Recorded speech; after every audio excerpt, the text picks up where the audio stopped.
kicks in. Oh, all good, all good. Um, so lots of personal.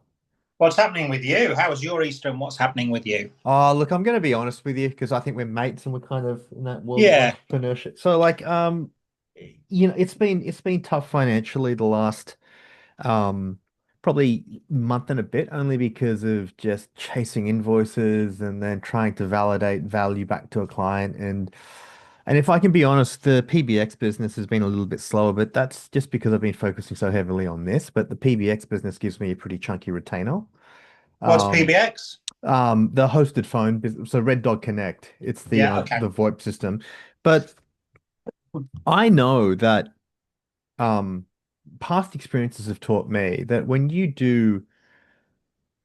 get deep into something, um, like if you're, for example, if you want to be a runner and you start swimming on a fairly regular basis, like you know that your aerobic and your lung capacity is going to improve, but you don't want to get too big because you can build up your muscle. But you know how there's things that kind of transfer over, and there's a um bit of um bit of transfer of sort of like skills and things.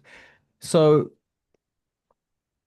this whole writing thing on LinkedIn has, I know for a fact that when I go to market, when I start doing my BD with the phone, which I said I would have done 2 weeks ago, I'm a lot clearer on what the value proposition, and it's a very homogenous product. Like imagine going out and trying to sell out like hosted phone systems.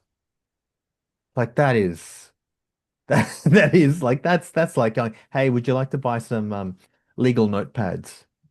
Yeah. You know what I mean? It's like Yeah. it's like when you were selling bleach. It's like how do you, I don't even really know what a hosted phone system is, if I'm honest. so in the old days you used to sign up to like a Telstra or an Optus or a TPG or something like a Vodafone, right? And then they come in, they you buy the line rental and then you have a phone plugged into somewhere and you've got a phone, right? A hosted phone now works on the internet, so it's hosted on the internet. And Okay. and so basically, it's not new technology, but it's basically what happens is, like, I've learned a lot about this while doing this. So there's a thing called a PBX, and the PBX is basically a box or a piece of software. And when you call somebody on your phone, that hits an exchange, the private branch exchange, and that exchange then goes, this phone call needs to be connected to this person over here. So it's, in the old days where they'd have the lady pulling out the cables, Oh, putting in yeah. the So there's no lines. It's kind of line free. It just detects. yeah. And so Yeah. the software now sort of does that. And then that call is then transmitted via the web online. And then when you get the call on the other side, you don't know if it's coming through the actual lines or if it's coming through the internet. And hence it's called a hosted phone. So it's effectively just replaced the wires and the on the telegraph poles. And so that type of technology um is been around for a little while, but the thing that has become more readily accessible is, oh, let me think. So when I started working corporate, so let's say like when I first started working corporate back 20 years ago, do you remember you'd have those fancy phones on your desk? Oh, yeah, yeah, yeah. Yeah, like, and they're either from like Cisco or from Avaya or Yeah, yeah. yeah. Got it. So those systems back in the day would cost anywhere from ten to $50,000 because you had to ha wire it all up and it would go to the right. So with a hosted phone now, you just do it through software, and small businesses are unaware of this. And so what happens in small business, I think your local accountant or your dentist or whatever, they'll go and buy a hosted phone from an Aussie broadband, or they'll go to Telstra, or they'll go to Optus, or they'll just go speak to their local IT help desk guy and they'll buy it off the shelf somewhere, or they'll go down to Officeworks and they'll buy a phone system and they'll set it and they'll do it themselves. And it's just higgledy. It's kind of like the content creation world that we're in right now. It's just. So anyway, What happened last month was we were running with a digital agency called Vibrand. And my client, he's been using these guys for like 15 years. And we did some EDMs and we did some paid stuff on Facebook, and did a little bit on LinkedIn. And I was asked to find the database provider so we could could buy a database, upload the names into HubSpot, and the marketing company would then send out the EDMs. But what happened was, because I've been in SaaS for 10 years, and I get really suspicious when I see like a lead come through, like Hmm. I'll just interrogate the crap out of it. And what happened was we sent out this a couple of EDMs, and the agency was coming back and saying, "Oh, look, we've got some traction," and they were giving us some sort of, some reporting. And my client Dan, he's not really across sort of EDMs because he's an electrician by trade and he's growing a business and stuff like that. And so the marketing agency was saying things like, "Oh, we've got 11 leads here. There's like, 11 opens on this person. There's 8 opens on this one, and there's, 7 opens here, and it's showing high intent." And I was like, an open doesn't justify intent. It's signal, but it's not intent. Yeah, yeah. And even if it is signal, like we don't know where they are in the journey, and we can't quantify a number of these things. And so what happened was the agency then threw it on me and they said, "Well, you need to contact these people to find out." And I was like, "Well, I'm not going to contact all these people if, like that's not sales. It's like this is still in this is the marketing domain. You need to come to me and tell me." Yeah, well, you could burn them as well. We all know it's like getting cold calls. You could just burn them straight away. So what happened was I then interrogated the leads after we'd had this like come to Jesus moment. And what had happened was they were sending it out on HubSpot. And as you know, they're on mail clients. Sometimes they'll do like a data pool and they'll do multiple data pools whenever you open up the app or depending upon what the settings are. And so there'd be contacts in there that would have done the send would have taken place. And then that person may have opened up their Gmail or their Outlook or their Apple Mail or whatever. And then it'll do a data pull and it'll do it like 3 times. And so then on our side, from the HubSpot, when you do it looks like they've opened the email 3 times. And then like maybe 2 hours later, they'd open up the app again, and then you'd see another 2 times. So Yeah, they okay. were reporting on that and saying their leads. But here's the real issue that I had. I kept saying back to Dan, I said, they're reporting on this and they're saying it's leads. This is their domain. This is digital marketing 101. They should be interrogating this before they even report it to you. But they're reporting it to you, and now they're telling you that they're leads, and now you're throwing it on me saying because I haven't called them. But I'm telling you they shouldn't even get to me like that. That's not how it works. And typically what happens in SaaS is that you would have all these different touch points and they'd open up this landing page and then they'd go here, they'd download that. And you've got some lead scoring and it says like, once a prospect or a lead has done XYZ, they've hit 70 points or 100 points or 90 points, they're a lead. And if they haven't, then whatever. And I was explaining that to Dan, but he just because he's got so much loyalty to Vibrant, he was like, "No, no, well, it's on us because we didn't contact them." It's like I could like me contacting these people with 8 opens at 2 different times at the same like that's not going to change the outcome. It's not Nah. a lead. And he just couldn't get his head around like he just, so I was just like, I'm not going to win this. So I said, look, and so he pulled the plug on that. And then since then I've been tasked to then actually cold email out to this database that we've bought. But I've been thinking more strategically and thinking, okay, so the cost of acquisition is going to be really high because it takes about 3 to 6 months to actually close something. That's what I've seen from the deals that have already come through. And so a hosted phone system, roughly, it's a high volume, low ticket game. Uh-huh. It's like selling $150 DIY, learn how to create content type sort of courses. And because the product is highly homogeneous and a lot of people don't see it as, what's the word? It's not, it's not, it's not one of those pieces of it's not one of those procurements that you go like, I absolutely need to do this. This is a game changer for my business. It's not like that at all. It's like buying, do I buy the white microwave or do I buy the metal gray Yeah, it's one? kind of look, I have a solution in place already. So you're going to Yeah. have to make this significantly cheaper or significantly faster for me. Right. And the other thing that I said to Dan was that we've identified all these small business segments, so accounting, financial planning, dentistry, medical. So I think businesses where it's everyone into the one, so into the receptionist, and then there's a phone in each of the consulting rooms. Yeah. And those consultants or whoever's working in those rooms, whether it be a medical professional or a professional services person, they typically don't really call out much. So it's a high margin business in that perspective that calls come in, they might have it like a 2 minute call, 3 minute call, 5 minute call, but it's not high volume where that practice or that business is going to call out a lot. Yeah. So I've said to Dan, we need to define a value proposition that's going to be quite all the stuff that we're talking about. And he's like, well, don't they realize they're, paying this? And I was like, no.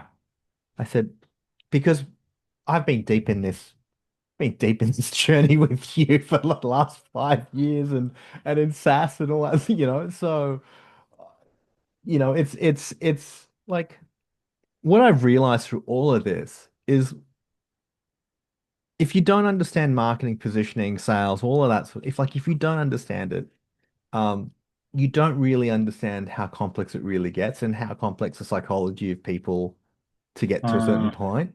But on the surface, like, oh, you're just a marketer, you just put up some pretty assets and you Yeah. know. It feels like the first one, he's got to get the right, in your language, ICP, got to get the right target. If you don't get the right target, then it's a lot of work to create a problem for people who are not the right target. So that's a really good point. So I said, well, so I then ended up a while ago, I ended up going to an old insurance client of mine who is semi-retired and he's the at the moment, I think he's the chief operating officer for the Australian Dental Association. And I've known him for a while. And we sat down, we had a chat, and I said, look, I need some help.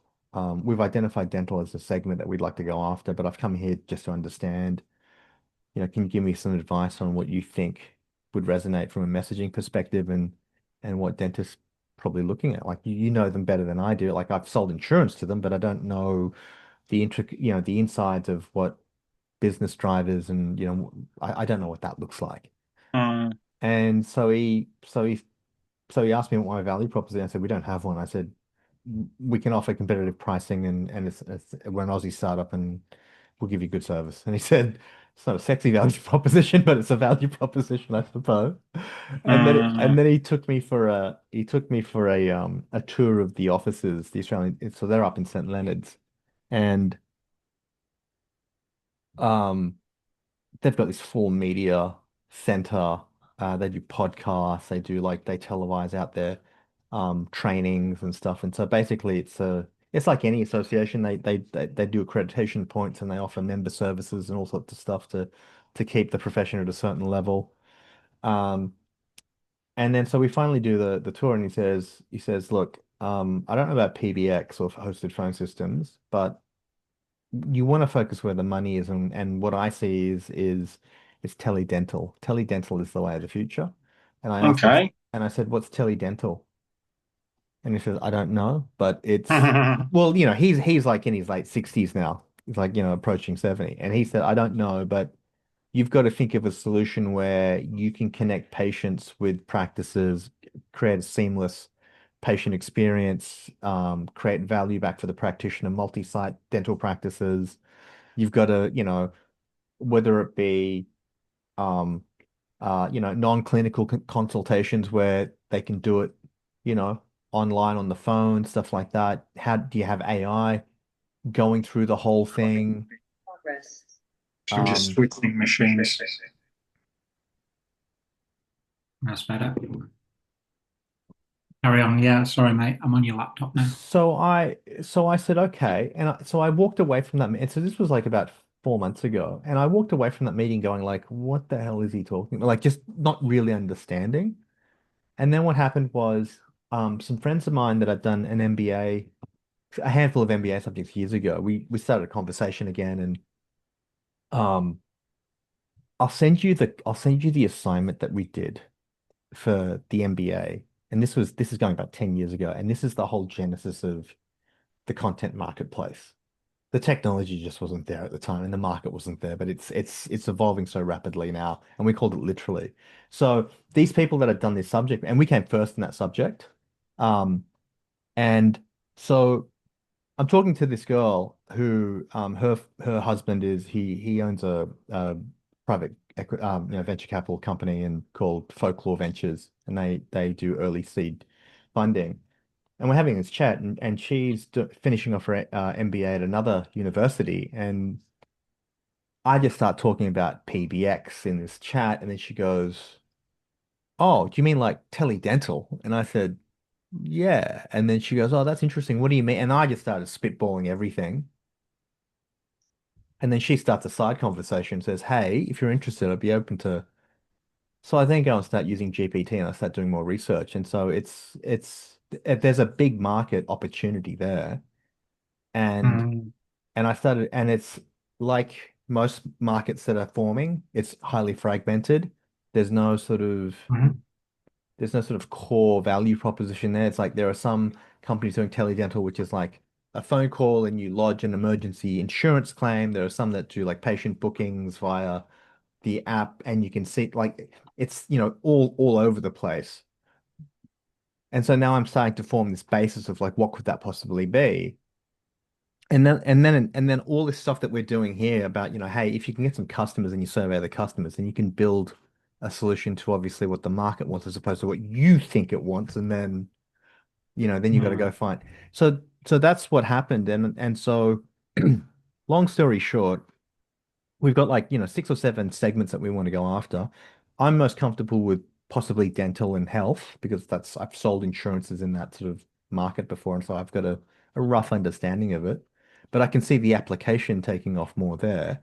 And from a narrowing of the ICP, I think, rather than going for them, financial planners, mortgage brokers, like it's all at, I've come to appreciate how much work it actually takes to get messaging for one specific niche down.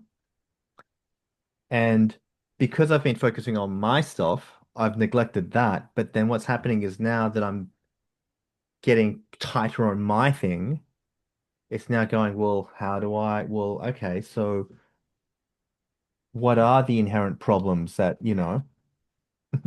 are the inherent problems that That's Hello. actually Who's that? that's Piper. She's Right. 3, gonna be 4 soon. Um, Beautiful. so now I'm starting to understand, like, well, it's not about and this is my son. Um, what are the inherent problems that they have, and how do I bark up that tree loud enough that they actually take notice and go, well, I need to have this. And so now it's a case of like the PBX is the Trojan horse, and once we've got the Trojan horse in, and we've got 100 customers or so, we can then survey them to get at least an understanding of what they want. And then we can develop the software to then develop the teledental on top of that. But we've got the communication solution in there to begin with. Mm. So that's what this whole journey's been. But I haven't been able to get any clients because I've been focusing so heavily on this. And to be honest, I've been a pretty shitty consultant if I can be honest about it. Mm. But on the other Mm. hand, I think the work that I'm doing here is quite valuable because I wouldn't be able to get to I feel it's this case of like you do all the work here and then it'll just seep over here, and this will happen a lot quicker rather than me trying to work that out. And that's but Yeah, I mean, they need to coexist, otherwise it's going to burn you out. yeah. Um, so you're a consultant in this place. Are you going to get enough runway to be able to build it as a consultant? I'm a consultant and I'm a contractor. So I'm so So you're I'm like on a fixed term contract. Yeah, so I'm a player coach. So I'm building the thing that I'm saying that I'm building, and then I got to go and do it as well. Sure. Because And he's is that you got busy. to, do you have a time frame to do that in? No, because he's really wishy-washy as well, and he took out a small loan. He took out $250,000, and he's burnt about 30,000 on the marketing campaign, which was just rubbish. And then the second thing that he burnt was oh, well, not well, he spent money on me to actually start this whole sale. Because I said to him early on, I said, he asked me like, do you know any good salespeople? I said, like, that's a broad question, mate. What are you selling? Like, are you selling Yeah. precious metals, or are you selling like yo-yos? Like, what are you selling? Like, it could be anything. Are you selling cars? Are you selling like? And he explained it, and I said, that's really complex, but at the same time, it's not complex, but you just can't just roll up to anybody's business and say, do you want to buy a hosted phone system? And these are small businesses, so they're going to get pretty shitty. And usually in these small businesses, you've got like, either the wife or some person that's been there for 50 years that works part-time, that's a receptionist who's also the practice manager. And, like, how do you get into their ears? Do they even care? Like, but he Mm, doesn't appreciate these like nuances because he does these like electrical projects, and it's he's a tradesperson. So it's very black and white. And they're going like that. People don't think like that, mate. yeah, you just kind of you have something and then it's transactional what you want, you get the price, you get the quality, so you buy it, job done. Mm, mm. See where Vern's at. Forgot the call. Okay, cool. Vern's about to join.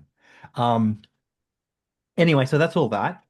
Um, where am I at generally with so the financial stuff has been quite challenging. I'm chasing up for invoices now, and over the next couple of days over the break, I'm gonna get out like 100 150 emails out and a whole bunch of stuff to say, hey, this is what I've done. I've been working on this, blah blah blah blah. I need to show him something. Um, and then I got to make the phone calls and send the emails. But having said that, I feel that doing that will then help with going reverse back into the content business, because I have to do the DMs and I have to do the emails and I have to do the phone calls and I have to do that Yeah, anyway. yeah. So it's How's it's that coming together? Are you kind of progressing that, or are you you've now got the credibility stake in the ground, which is the website, so now you can more actively go after it because you've ticked one of the essential boxes. you know what's really interesting? I stumbled across, how I put that link in there, the B2B LinkedIn Institute. Everything that we've been talking about, I've been like doing this little sort of, like there's been this like little cluster of people doing their thing here in this LinkedIn universe. And some may say there's a bit of credibility there. Some may say they're kind of snake oil skin, because they're selling the idea in the platform. And so it's hard to extrapolate how genuine are they. But there's been that going on. Then there's the Jenny Romaniak and the Byron Short stuff that I've kind of stumbled upon through the Edelman, because what happened was when I found Edelman, I then read all the little fine print, and I'd go and re because I don't want to be one of the, like, having been around you and Clive and going, you need to be, you need to know, and you just it's that credibility piece. So I'd click the little fine print and it'd take me to this website, and then I'd read that, and then I'd read this, and then I bought the book, and so because I've been doing that, I'm like, holy shit, there's this whole movement here that just has been under the surface of these SaaS companies because they're too busy with the short term, well, where are my leads? And it's like it doesn't work like Mm. that. So when I stumbled across this stuff through all the like reading the fine print, um, I've got people that I used to work with at Orchard now talking about the 95.5, and they're going like, do you actually understand what the 95.5 is? Do you actually know where it came from? Do you understand how B2B sales cycle actually works? Because marketers won't understand that. And salespeople won't understand the 95.5. And that's what I was saying. There's this real gray area in between where it's like, when the halfback pulls the ball out from the scrum, It's like, is it Mm. the 5'8" or is it the halfback? It's like the halfback is kind of like the first small forward, but he's really a back, but he's, you know what I mean? Like he gets in there. And so it's kind of who does that? And, then once it comes out from the halfback, the 5'8", the fly halves is the one that kind of calls like, we're going to run or we're going to boot it and then chase. Like, what are we going to do? But you see, you talk about 5'8" and half back and fly half, and I have no idea what Mm. they all do because the language is wrong for me. I don't follow rugby So, enough, so it's a code that is specific to people who follow rugby. If you want to get me interested, you've got to use language like, okay, this is the playmaker, this is the okay. hustler, this Yeah. is the X. Yeah. So, um, let me think. I'm trying to think of so, I actually started writing this today and then I stopped because I thought I haven't developed the idea. So, when you go to a fine dining restaurant, you have the person that greets you at the front, and then you've got Yeah. and then you got the waiters, the order Yeah. takers, and then you've got the kitchen.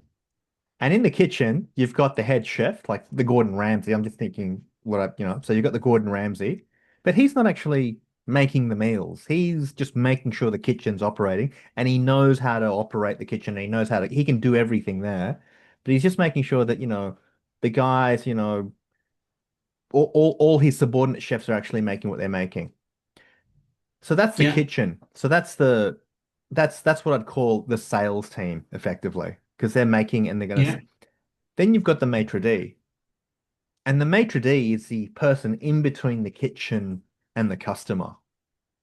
And so if you think about it, that gray area is the maitre d' because the maitre d' is interacting with the kitchen saying, well, you got the order wrong, or this person's saying that that's too raw, or it's this and that. And they're running back in between just to make sure everything's kind of okay. And they're the ones that are handing off Mm. between a lead to, marketing to Mm. lead or vice versa. And so that's what I've realized there's this gray area. And so when I see marketers on LinkedIn talk about the 95.5 and they talk about double jeopardy, these are marketing terms. Mm. But when we talk about sales cycles and we talk about stakeholder management, we talk about managing risk and we talk about like these are all sales things. And we talk about stakeholder engagement and business plans and like that's all sale. That's once you're going down that journey. And so the two never really because they kind of go, well, you just give me just give me the order. And so there's that the maitre d' is the one. So it's the analogy between that rugby where the halfback he's the first, he's a back, so he should be like the hands and the should be running and stuff. But he gets in there with the big guys and and he's kind of going, well, I'm going to hand it out now, and that's what the maitre d' does. He's your interface. It reminds me. There's a book. There's a book I've got. I think it's called Loom Shots, and it's talking about managing.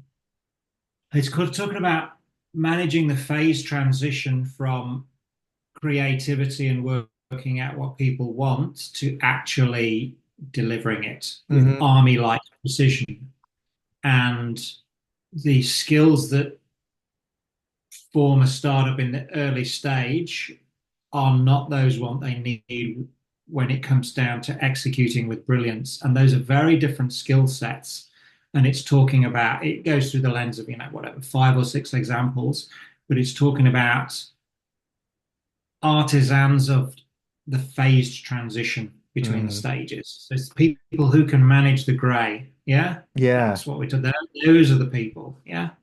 Howdy, howdy. Hey, Chaps, how you doing? Good. yeah, Uh, your backdrop never fails to make me happy. It's not uh, bad, is it? It's all right. It's not bad. It's got nothing to do with anything that I do particularly, but it's just it's nice. It's fine. It's gorgeous.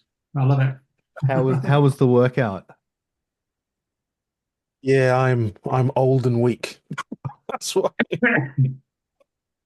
it's my birthday in a few weeks. I'll Oh, be wow. 49. and I'm feeling it. Oh wow. Well, you know, you still well, you know, you still got a few years to go for me, so it's all right. Yeah, I think I've joked with Dean about that before. Like we're the babies, but we're like in our late Yeah. 40s. We're like, You're the what? babies, yeah. I'm kind of a middle one, and then it's beautiful having Clive there as well. Yeah, that's It is. right. It is. Um, we were just talking. I was just giving just a bit of a rundown where I'm at, and the stuff that I've just recently submitted, like in the group chat about like the LinkedIn B2B Institute and all that sort of stuff. Like I was saying to Aid, like we collect like us three, four of us have been on this like journey of writing and content, and effectively just what we're doing is we're learning how to create we're learning how to digitally advertise ourselves and also then create a product off the back of our expertise, right? Like that's really what we're doing.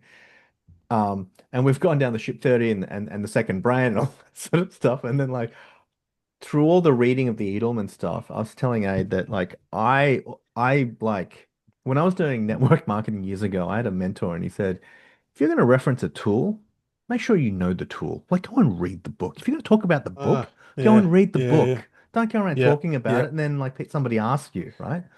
So yeah. like on the bottom of the Edelman report, there's all these questions.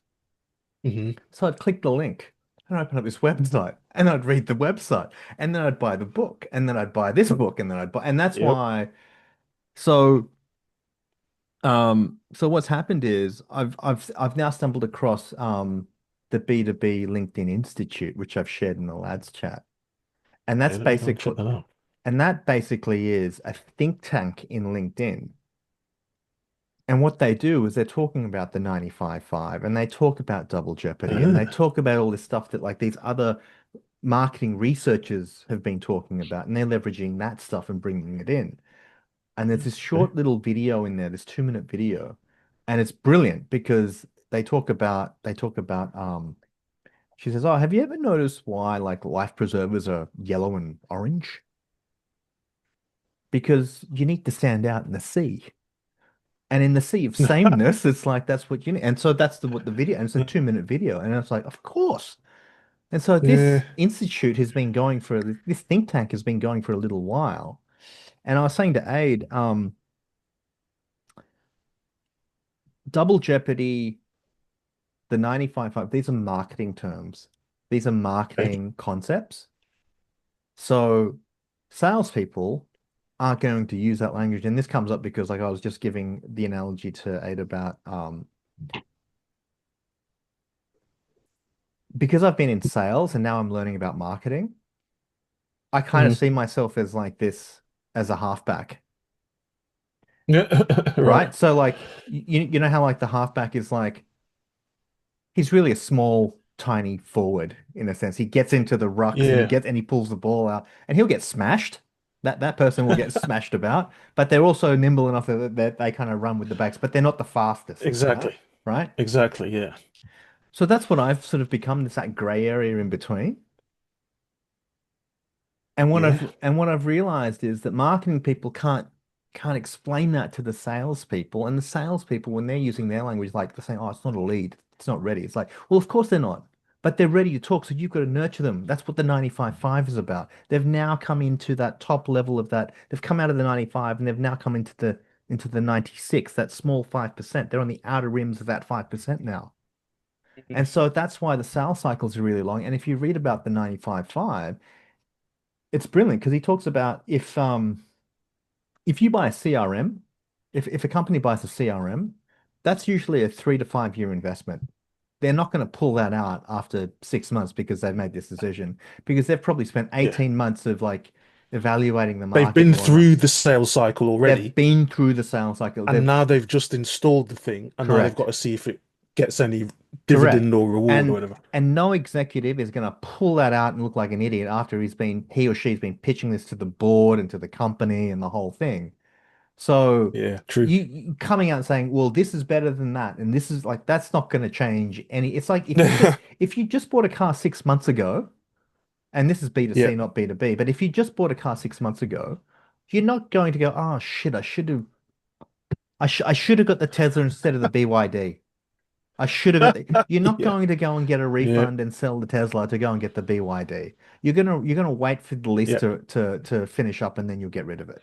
Like, and Hmm. that's what the 95.5 talks about. It says when that 95, or if they're so far down that 5% where they're ready to buy, they, unless there is something categorically wrong, like catastrophically wrong in their assessment in that 5% in the tiny end at the bottom of funnel, Yeah. they're not going to look at you. And if they do evaluate, that whole sales cycle almost starts again to a certain degree.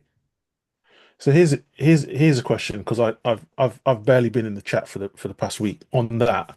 Is when it comes to this 95/5 concept, what what is the advice? Are they saying to ignore the 5% or like not focus on them? Or if you can easily identify who the 5% is, do you change No, how you no, interact with them, or is it just a no. straight up, I'm just going to ignore these people and just So focus on the 95? so the 5% that are in market are already have already gone down their rabbit holes. And so they've probably got partners, they've got advisors, they've That's done what I their mean. evaluation, So right? so do So you ignore them you don't or ignore them, but you don't focus an right, inordinate amount of time with them. And what the right, 95.5 says is that you must then start to market to the 95. okay, But then here's the other thing. They then talk about this concept called double jeopardy. And so that's why, okay. so, and I'll share some stuff about my own content just so that you, and this now goes back into DCB. So double jeopardy is this concept and that Byron Sharp mentions in the book, How Brands Grow. And that was the red book that I bought. And then I bought the new one, which is How Brands Grow Part 2, which is the blue book. Mm, mm, And it's got Jenny Romaniak in there, and she's also an associate professor at the 𝗚𝗲𝗄𝗏 Institute or something in South Australia. Anyway, yep. so double jeopardy is the concept that small brands, and Ad, you'd probably have heard of this before, is Mhm. that small brands get penalized twice. And their customers, however loyal they um, are not as loyal as they think they are because they're small. So they see their company as risk. And then the second penalty is that existing customers or that loyalty, they won't be able to extract more value out of them because of that first point. They see them as risk. And the reason for that is this phrase that they call mental availability. And that basically is larger brands are everywhere and they're constantly Yeah. dominating the headspace of these customers that are in that are loyal to these smaller brands. And so to get around that, how to get out of double jeopardy is that you've got to actually grow. So you've got to acquire new customers. Sounds like a Or catch don't 22. you or don't you reframe it to say what the big brands are offering is not quite what you're looking for? So Yeah, what you're I've looking I've had for a is this. I So had a you're mate trying who to said reframe it. exactly that. I had a mate who said exactly that. He said when he founded his company, how what he would do in sales meetings is basically go, oh, this big player over here, here's what they're going to say to you in their sales meeting. They're going to say, we can do this and we can do this and we can do this. And here's where they're going to be wrong. They're going to be wrong in this way, that way, and the other way. And we'll be able to do X, Y, and Z. So and that when you just said that, Aid, it reminded me of that conversation. You're almost trying to demonstrate that yes, they are bigger, yes, they have some advantages, but actually they're not the be all and end all kind of thing. Yeah, because you want a slightly different category. You want to. So I've Yeah, just been doing some work for a friend who's launched this swimwear brand. So, people who want swimwear for swimming, effectively. But you go, okay, well, you could go to Speedo or you could go to swimwear.com. But what I think you want is you want swimwear that's just for women who need a little bit more help with fit on the site. So you could go to those guys, but I don't think that's what you want. What you want is very specifically right, this problem solving. right. And this is the category we operate. This is the place we operate over here. Yeah. And that's the kind of what you So therefore have to see. Now, it does, you're all shouting for the same mental availability, yeah? So you still have yeah. to cut through.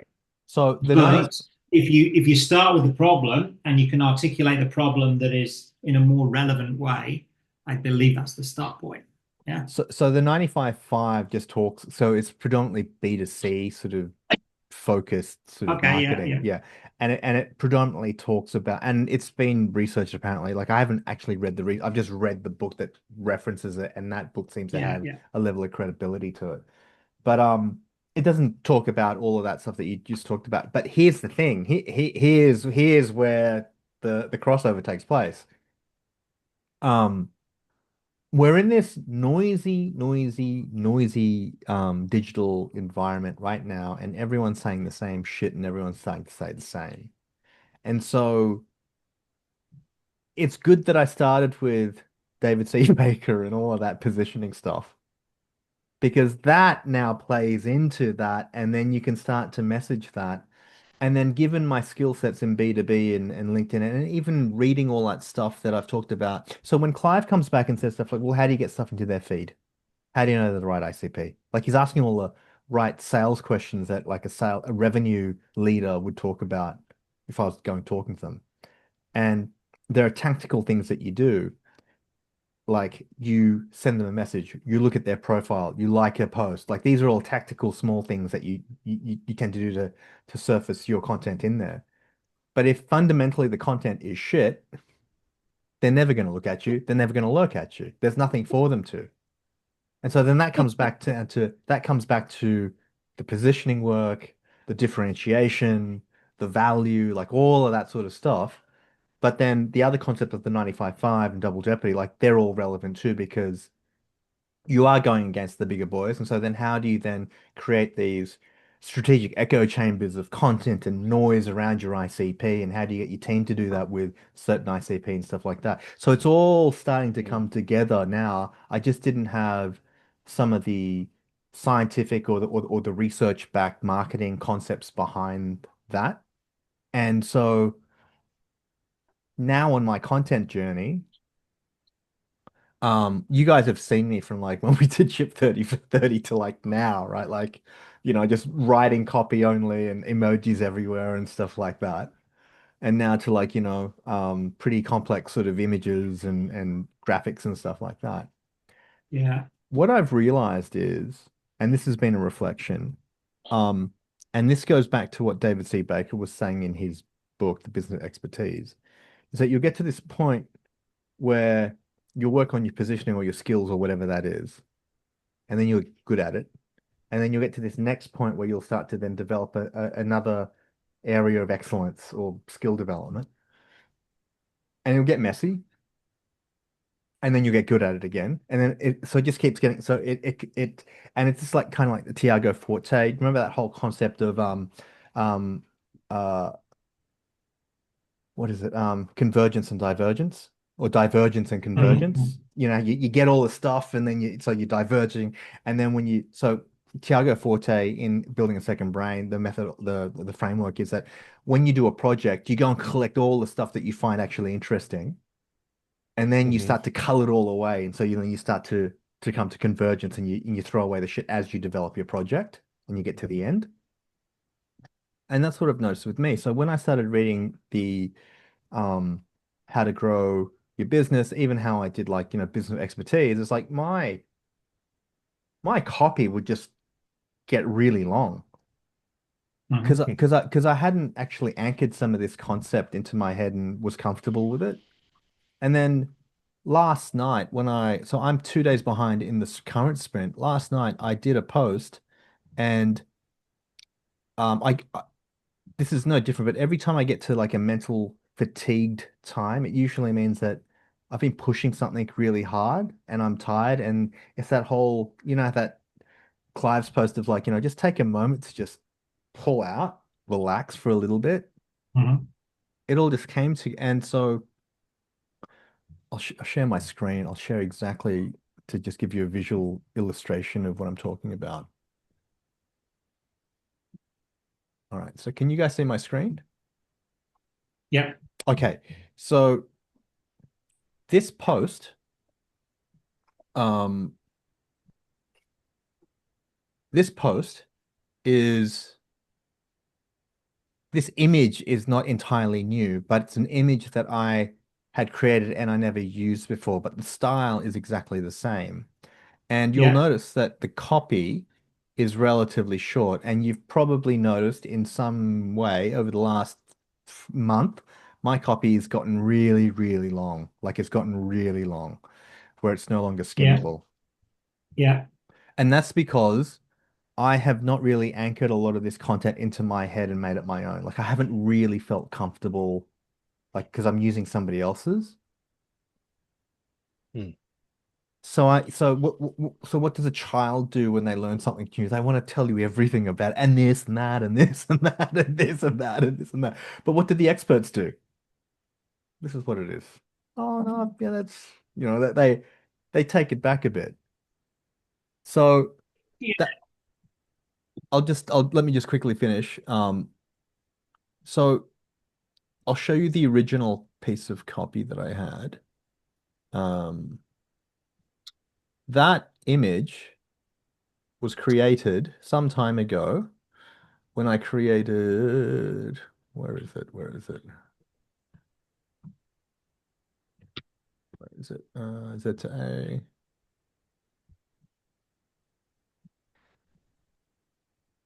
And it was sitting. So what I tend to do is I create these images and then here it is.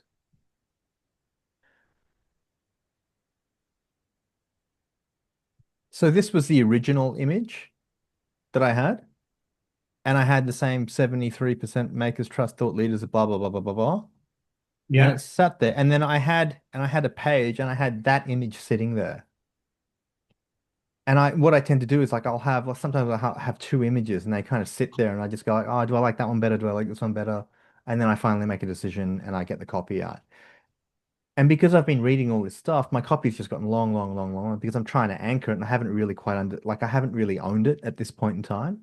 And because I got to this point where I got really tired, I've had conversations in the past with Clive where I said, like, I'm just getting bored of my content.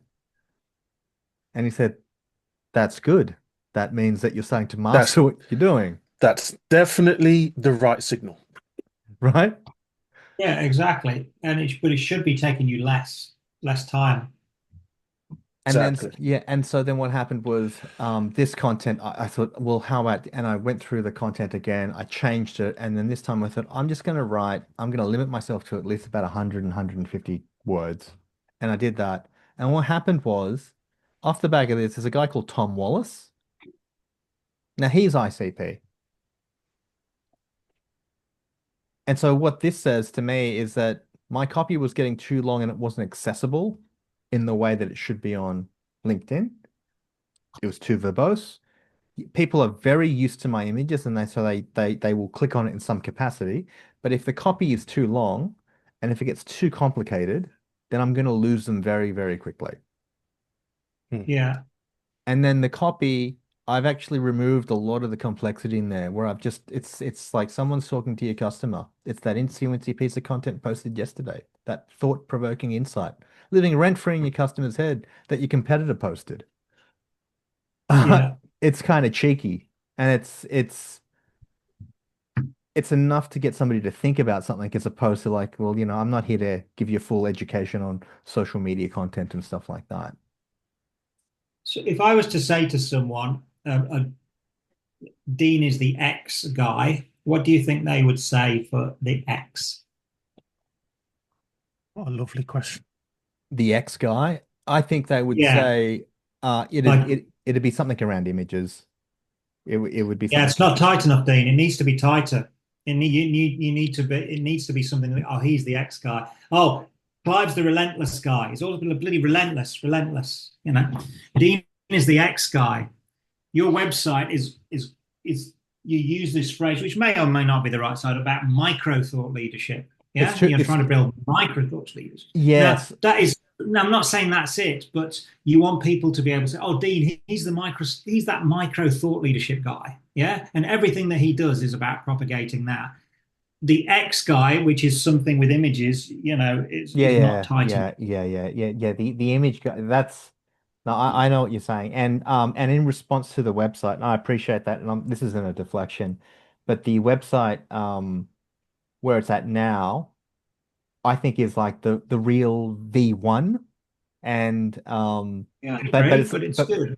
but it's the V1.1 because what I had before was like executive ghost, and it was just to get something up, and initially, well, yeah, and then obviously it's like, okay, we need to tighten this up, tighten this up. So micro thought leadership, I like the concept. It's just not very elegant. I agree, but you need to work around the what I call the microscript in that space because you need to get something. And you Yeah. maybe try two or three, but that needs to be all the way through your posts. Yeah. So And you need to anchor. yeah, and so here's the fun here's the funny thing is, when Clive said, "Ah, that's my Yoda moment." So Yeah, yeah. yeah. So what happened was Clive and I were riffing back and forth about 3 weeks ago, 4 weeks ago, when I was messing around with that website, and we were talking about language, and he kept saying, "When I see your stuff, I think it's distinctive." And I'm like, I don't like the word Right. distinctive. I just didn't like it. And he said, well, you can choose another word. And so I chat GPT'd a whole bunch of words, and I was just going through it and whatnot. And I was driving out to the northern beaches to Red Dog Connect, and we're talking, and I'm kind of like in the car talking and just sending messages and stuff. Anyway, 3 weeks pass. I put up the website, like all this stuff, and then I read that chapter in How Brand's Going. I took the screenshot and sent you guys and went distinctive and that, and then Clive has this Yeah, chuckle. yeah, It's like, yeah, that's my Yoda moment. I'm like, yes, yes, it is. yeah. So, Yep. so I think the thing that if I can take any learnings out of all of this is that, and I'll use a biblical phrase, like there's nothing new under the sun, or this is effectively, you know, um 100%. Yeah. new light through all windows, or whatever, that to that effect. And it's just a new generation of people coming to see this in a different platform, packaged up slightly differently, but it's the same fundamental message that is coming through. So, Yeah. and what I'm trying, so you're not part of this current sprint, but what I've been trying to say in this sprint, aid, is I've been really hammering. So in this group, we've got we've got some small business owners. We've got Mm. some ex agency people. Um, Ah, it's real different bunch of people. So like a couple of we had like all these PhDs and these academic type. Oh, yeah, yeah. This time round, we got business people, and they're like us. They're not here. Yeah. They're not here for the Mickey Mouse. Hey, sign up for my freebie course and stuff like that. And I have been hammering home quality, quality, do the work, like get involved, like mm, don't come around and post up any shit and this and that. And um, it's a totally different vibe, totally different mm. vibe. Um, Yeah, some of the In posts a did good get a little bit. Well, there was a data guy, and I couldn't understand what he was talking about. I couldn't even like his post because I've no idea whether this is his voice. yeah. You know the guy I mean? Yeah, yeah, yeah, yeah. The young guy. The young I've guy. no fucking idea what you're talking about. Um, your micro thought leadership, forget whether it's the right word or not.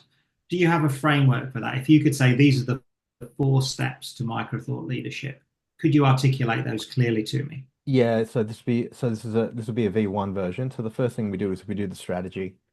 And the strategy piece is just understanding your market. What are the just from a top down, from the Yeah, segment that you're in. And then so that then leads us to understanding what the market actually wants or what they're saying.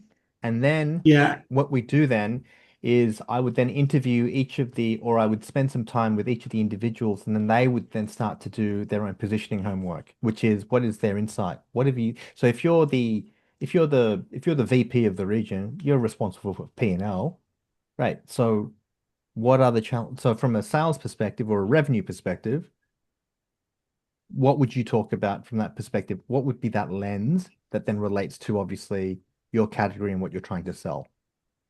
Once we've done that, yeah, we would then sort of obviously frame that up and understand, um, we'd come to agreement on what the content pillars would be, that they are comfortable because they've got to own that. It can't be from me. yeah, And then once we've done that, yeah. we then go into content development and execution. So you need to get that into 4 words or something. You need to be, insight, perspective, focus, alignment, Okay. whatever it is. Yeah. And that's what you need to Okay. start to hammer out. And all of your content needs to go against those 4 pillars and Right. screaming out. Right. Mine's not perfect, but I've got clarity, communication, courage. And I write under one of those pillars and I throw some personal stuff in as well. Yeah. Yeah. And I could do a lot better at calling it out. But it's the shorthand of, you're starting to understand your 4-step framework, which you've done the longhand. You've just told me it. Yeah. But if I'm looking at your LinkedIn banner, that's probably where it should start to go. Yes. Yes. You are the outsourced micro thought leadership expert. You know that these are the 4 steps. So if I do whatever it was, insight, perspective, focus, execution, you will be a micro thought leader. Everything that you do goes, I can easily pin it to one of those with a little bit of, the Sunday and who you're about, your Christian side as well, which is brilliant. It's everything. It's just tightening up. Does that make sense? Yeah, it does. And I think the first thing I wouldn't even use the word strategy or anything like that, because I think some of these words are overplayed a little bit. I think you need to find different words, but it's the same thing. Yeah. And I think I'm thinking it's funny, the first thing that came to mind as soon as you said that was the 7 habits of highly effective. That framework that Stephen Covey has. And the first one is I think it's like seek to understand before, what, so like understanding, like yes, so this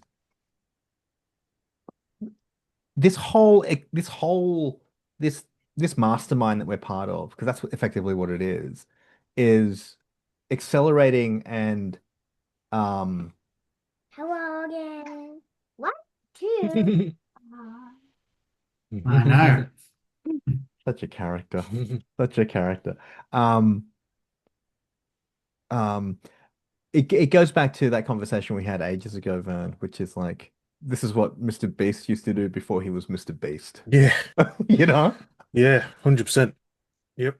They just sit and talk about YouTube all day until they got to a point where they started to master it. And all day. I was speaking to Damien, who's my client, and so he's paying me a small retain. He's paying me $2,000 a month, and I said, look, I'll schedule 2 calls a week with you. I'll probably send you some messages and stuff to nudge you, but you have to do the work. I don't have a framework for any of this, so I've got to start to build that out a little bit and go, well, this is what you need to start doing. This is why you need to start doing it. Yeah. And part of and so here's the other thing. So this is now going into like coaching, not so much service execution, that sort of thing. I'm thinking that might be a market that I could probably create some diversification in revenue streams. Because if I charge somebody $2,000 or $2,500 for 2 calls a week, had the frameworks and just got them to do it, and then set them up for a 3-month retainer, and they walk away with the skill sets, then like it's not ideal, but it's another opportunity where I can take some money and I'm not having to do the heavy lifting, which there'll be some level of heavy lifting with the executive ghostwriting stuff. I think I read a book once, and it was a bit of a get rich quick book, and it was talking about your body of IP is the same. Yeah. You need to be a thought leader in micro thought leadership. Yeah. Because if you're not, I'm looking at you and saying, well, he's not a fucking thought leader, so why is he telling me about it? Yeah. So the stuff and in terms of what you're creating for yourself and your images, that's very much part of it. Yeah. So everything needs to position you as a thought leader. Once you get that body of knowledge, then you just push it through a different channel. Yeah, all you're doing is you're saying, right, my first channel that I'm going to master 90% of is, for example, coaching. And you go and you extract 90% of what you can do there. The rest of the 10%, it's not worth becoming more of a master than that. So you then take that body of knowledge and you do something else. Example, you do a community, or you do a cohort-based learning, or you take that and then do keynotes or something. But it's the same body of knowledge, and once you get to 70-80% and the law of diminishing returns kick in, you take that and you move it to a different channel. That's not mine, that's what the book's saying, and I don't need to read the book or pay 15 grand to be told that. It kind of makes sense. But it all Yeah. starts with Yeah. this body of IP that you're building, and you're testing out, who's the ICP for this ICP, how much are they prepared to pay, how do they like to consume this block of thought leadership that I'm creating around micro thought leaders. And you've started in the right place. You're getting a better idea of your ICPs and how to target. It's just then you're working on the channel to get it to them. Your credibility is there, but your credibility comes after the problem and the category you've created and the solution you've got. And then I'm looking to see whether you're credible and saying, fucking hell, this guy's pretty good. He's done all of this stuff for himself. He's done a great job of positioning himself. I think creds for some of the people that you work with, even if it's just copy, just saying, oh, Dean did a great job, ABC, then all of a sudden I'm saying, this guy knows what he's doing. So it might be that, and it's just a gut feel, I might be wrong, but it might be that where you put your own images and the fact that you're good at images and great at doing it, that's one part of your IP. Where that comes in what I want to know if I want to buy from you might need to go down a little. Yeah. You might need to articulate the problem and your expertise in creating this category and the solution first. And then that might be part of credibility. Yeah. Rather than ramming a bespoke solution to me. I'm just talking off the top of my head. I don't know whether that makes sense. I agree. But... Did that make sense, Vern? He's thinking. Mostly, but I was half listening because my computer's slowing down, so I was desperately trying to close some shit. That's all right. Because you kept dropping in and out. Yeah. No, I agree. You've got some great stuff, Dean, but I think you need to compress it. Yeah, I agree with you, and I think the images are just. It's kind of like they're kind of like the fireworks. You kind of go, oh, what's going on over there, and you go have a look, and then you kind of read and go, oh, that's kind of interesting.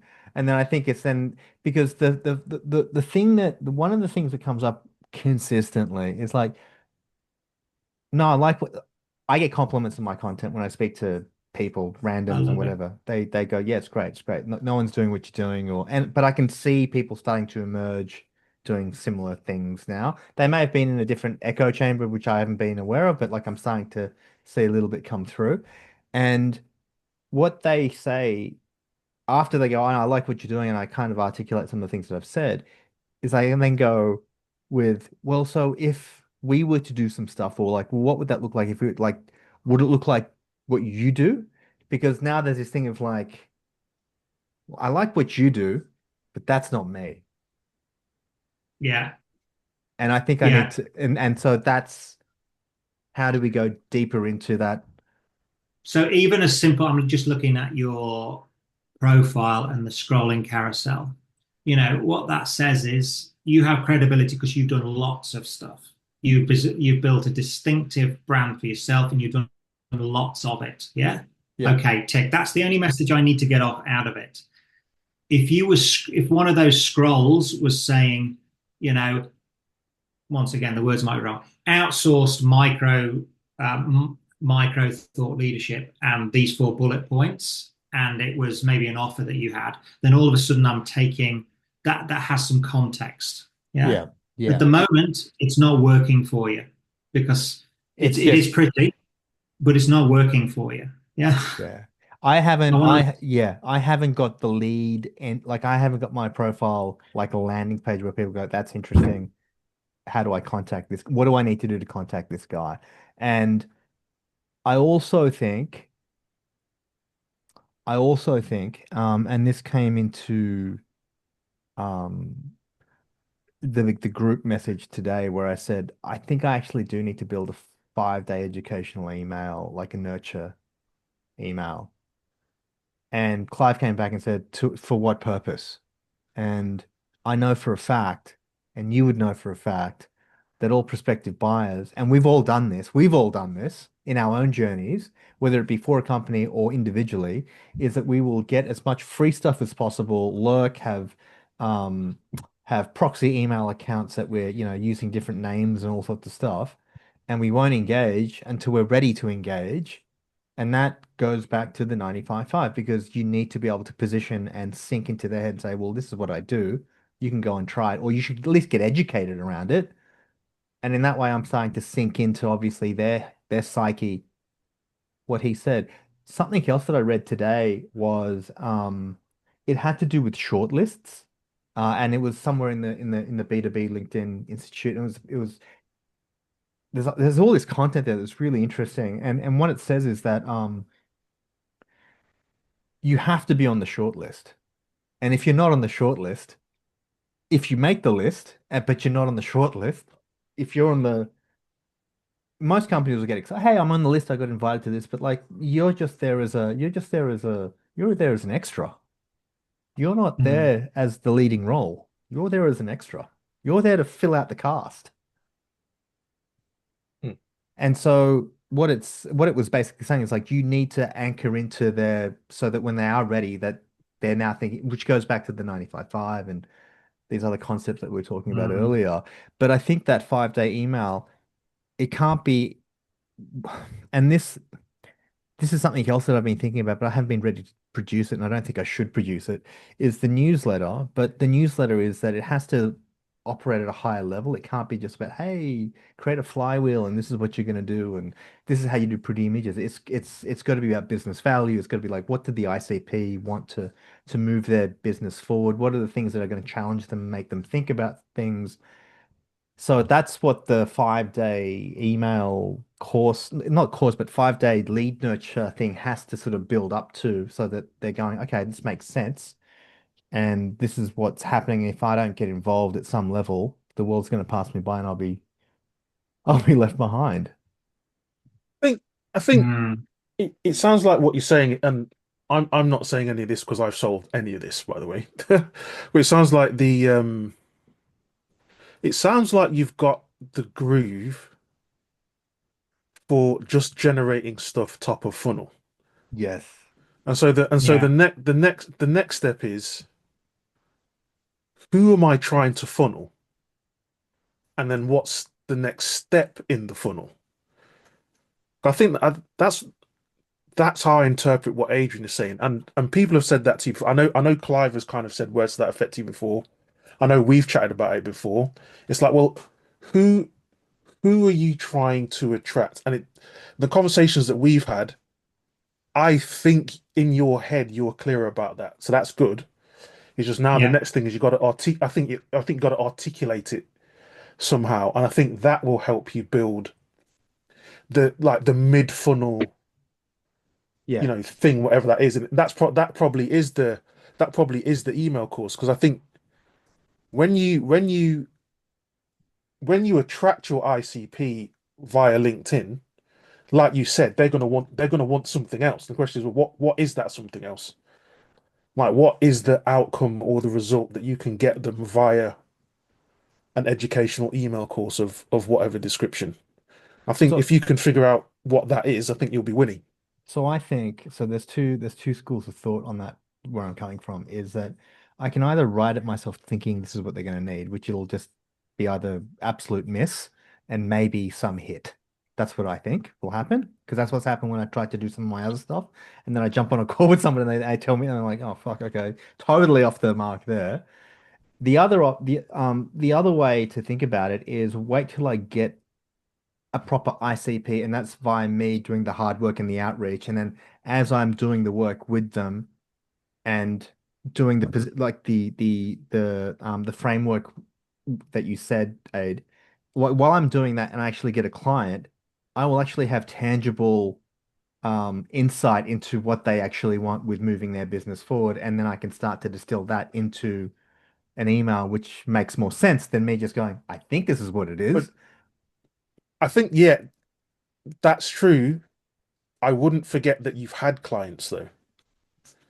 So you've had clients, and there's going to be stuff that you can distill from those Yeah, that's true. experiences That's true. that could feed into this thing. Like like people have given you money to write shit. So, Nice. that's that's a true. client. Do you know what I mean? So Yeah. if you've got a good enough relationship with those folks to go back to them and ask them some questions about what that experience was like, I would do that, you know. Well, it's been bad for Some of both. it, It's been bad. I've had one crazy client, and then the other one I've really dropped the ball, which I need to fix up for him. So, yeah, um, but but you're right. that's an I've option to go had and actually speak to them. But you've had clients, so I would use that to get to generate some momentum because you've had people give you money to deliver a service. Yeah, that's true. That's That is true. yeah. I like that point. Yeah. Building on that, I think the other client you can think of is yourself. I think you are becoming a Microsoft micro thought leader. Yes. So yeah, you, there might be, I think there's some learning in your journey. I'm trying to teach on copyability by being it more myself, and I'm making mistakes as I go. Yeah. Yeah. If you took a step back, and maybe our good friend ChatGPT can help with that because it's got so much information, and saying if you were based upon the learnings that you've gone through and the emotions that you've gone through at the various stages in your journey, if you were to articulate those just based upon one ICP who happens to be D Moon, what would that look like? And it's probably going to be a little bit of what fucking permission do I have to win? What can I get stuck into? Okay, I'm going to get it stuck into this, and I'm going to be, do fabulous visuals. And oh, I'm starting to get some traction now. Okay, then it's starting to get some clarity. Then when you've got some clarity, you're moving on to, a next phase, which is better execution. Yeah, and big then time. it's, the next step is, there's imposter syndrome all the way through. So courage and Yep. keeping going when you're questioning yourself is coming through all the way here. But if you mapped out the stages that you've been through, you wouldn't be a million miles away through the journey that your ICP is going to go on. And I had a call with a woman, and I don't know whether I use it, but another friend of mine, she specializes in mapping out the emotions on the customer journey. So she says, map it all out, but then really think about the positive and negative emotions that they're going to go through from when they read a post, expression of interest, receive an email, discovery call, all of the sequences that they're going to go through to get to you closing a sale. And she maps all of that out, and then you can uh, you actually look at the emotions that you're trying to engender in them, and then you create your offer against those emotions at the various stage in the journey. So I need to think about it a bit because she's not cheap. She's over in the UK, but it's not just a very simple journey. If you map it out and think about what every individual step needs, emotions isn't a bad way of thinking about it, and you're never going to get a better proxy. I reckon if you did that based upon yourself, you'd be 70% of the way there. Yeah. So, so I could share just off the top, I could just, so here's the thing. Every time I have engaged in a course or learned something or about to buy something, there's this sense of excitement. It's like I'm Yeah. about to learn something. It's about to move the needle. This is going to be game changing. And Hmm. then and then I'll read the stuff or do the stuff, and one of two things happen. It's like, oh shit, this is really hard, or why the hell did I pay for this? This shit is crap. It's on the internet anyway.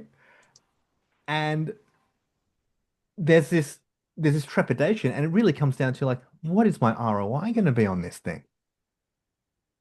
So when I look at Ship 30 for 30, and even if I look at Second Brain, I've had an inordinate amount of value come out of that because it's all through my ecosystem. Like I've got everything labeled, projects, areas, resources, archive, and in my Gmail, like it's everywhere.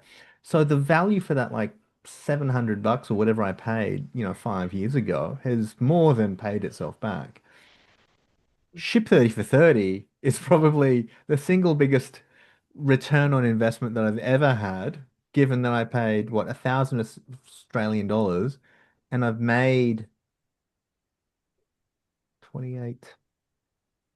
I've made 20. I've made 27,000 AUD off that. Now that's over a number of like 2 and a bit years, but the other value is the inherent learning and this whole journey that I've gone through and understand. And so now I understand the flywheel because do you know when we did the captain's table, like we'd buy the different streams and go, oh, Yeah. I want to buy that, and then And so I'd buy that and then I'd look at it and go, oh, that's, and then I go, shit, there's a lot of work in that. And then I'd start to repurpose my initial 30 days worth or 60 days worth of content from like the ship 30 for 30. And the content was nowhere near ready to be repurposed or to be created into a flywheel of content or anything like that. It was just shit. But I didn't know that. But I thought if I'd paid $1,000 and then $100 a month, I'd get there. And really, that just comes down to me thinking that I've gone to the gym for 30 days and I'm going to go and compete in Mr. Olympia. And the expectation is the expectation is completely it's misaligned. But if I look at it now, the stuff I've been doing with my content, and so the website, for example, my website is an example of the flywheel because I've repurposed the content into the website. Yeah. And so even the carousels that I'm about to build now, there's one that I've got talking about repurposing, and I start with quality, and then I talk about if you don't start with quality and positioning on what you're doing, then what are you going to repurpose? Shit. You're going to repurpose shit. Who cares? Who cares about your repurposed shit? Like no one's going to download it. Yeah. So there's Yeah. So I can sort of see that, and I think that from a very high level, an executive would be thinking, what value will I get in the quickest amount of time, but I'm not putting out too much risk by doing some level of that. Haven't you just described exactly the problem and the solution that you provide to people? Because people have invested years in being thought leaders in their area. Years. They've gone through the same journey that you have with writing and Ship 30, yeah? And what you're saying is that is just wasted if it's just sitting in your brain or within your environment. If you want to truly make the most of that, you need to chunk it down into what you're calling micro thought leadership. And then because of all of the time and effort that you've put in place, you're actually this your genius is being able to take what already exists in their brain, chunk it down into the right bites, and put it out into the world. Yeah. So you distill thought leadership into micro thought leadership, and you know the channels to put it through and how to make it cut through. And that's a massive value add for anyone who wants to use you, because they're thinking, I know all of this shit. It's all there in my brain. I'm a master of the shit. But what you're doing is you're getting it out there in the right way. So now you need to think, okay, that's the black box that you provide, which is effectively it's something around, it's definitely about time saving, yeah, and it's about amplifying the impact. It's amplifying the impact of their thought leadership. Some language around that. And now you need to think of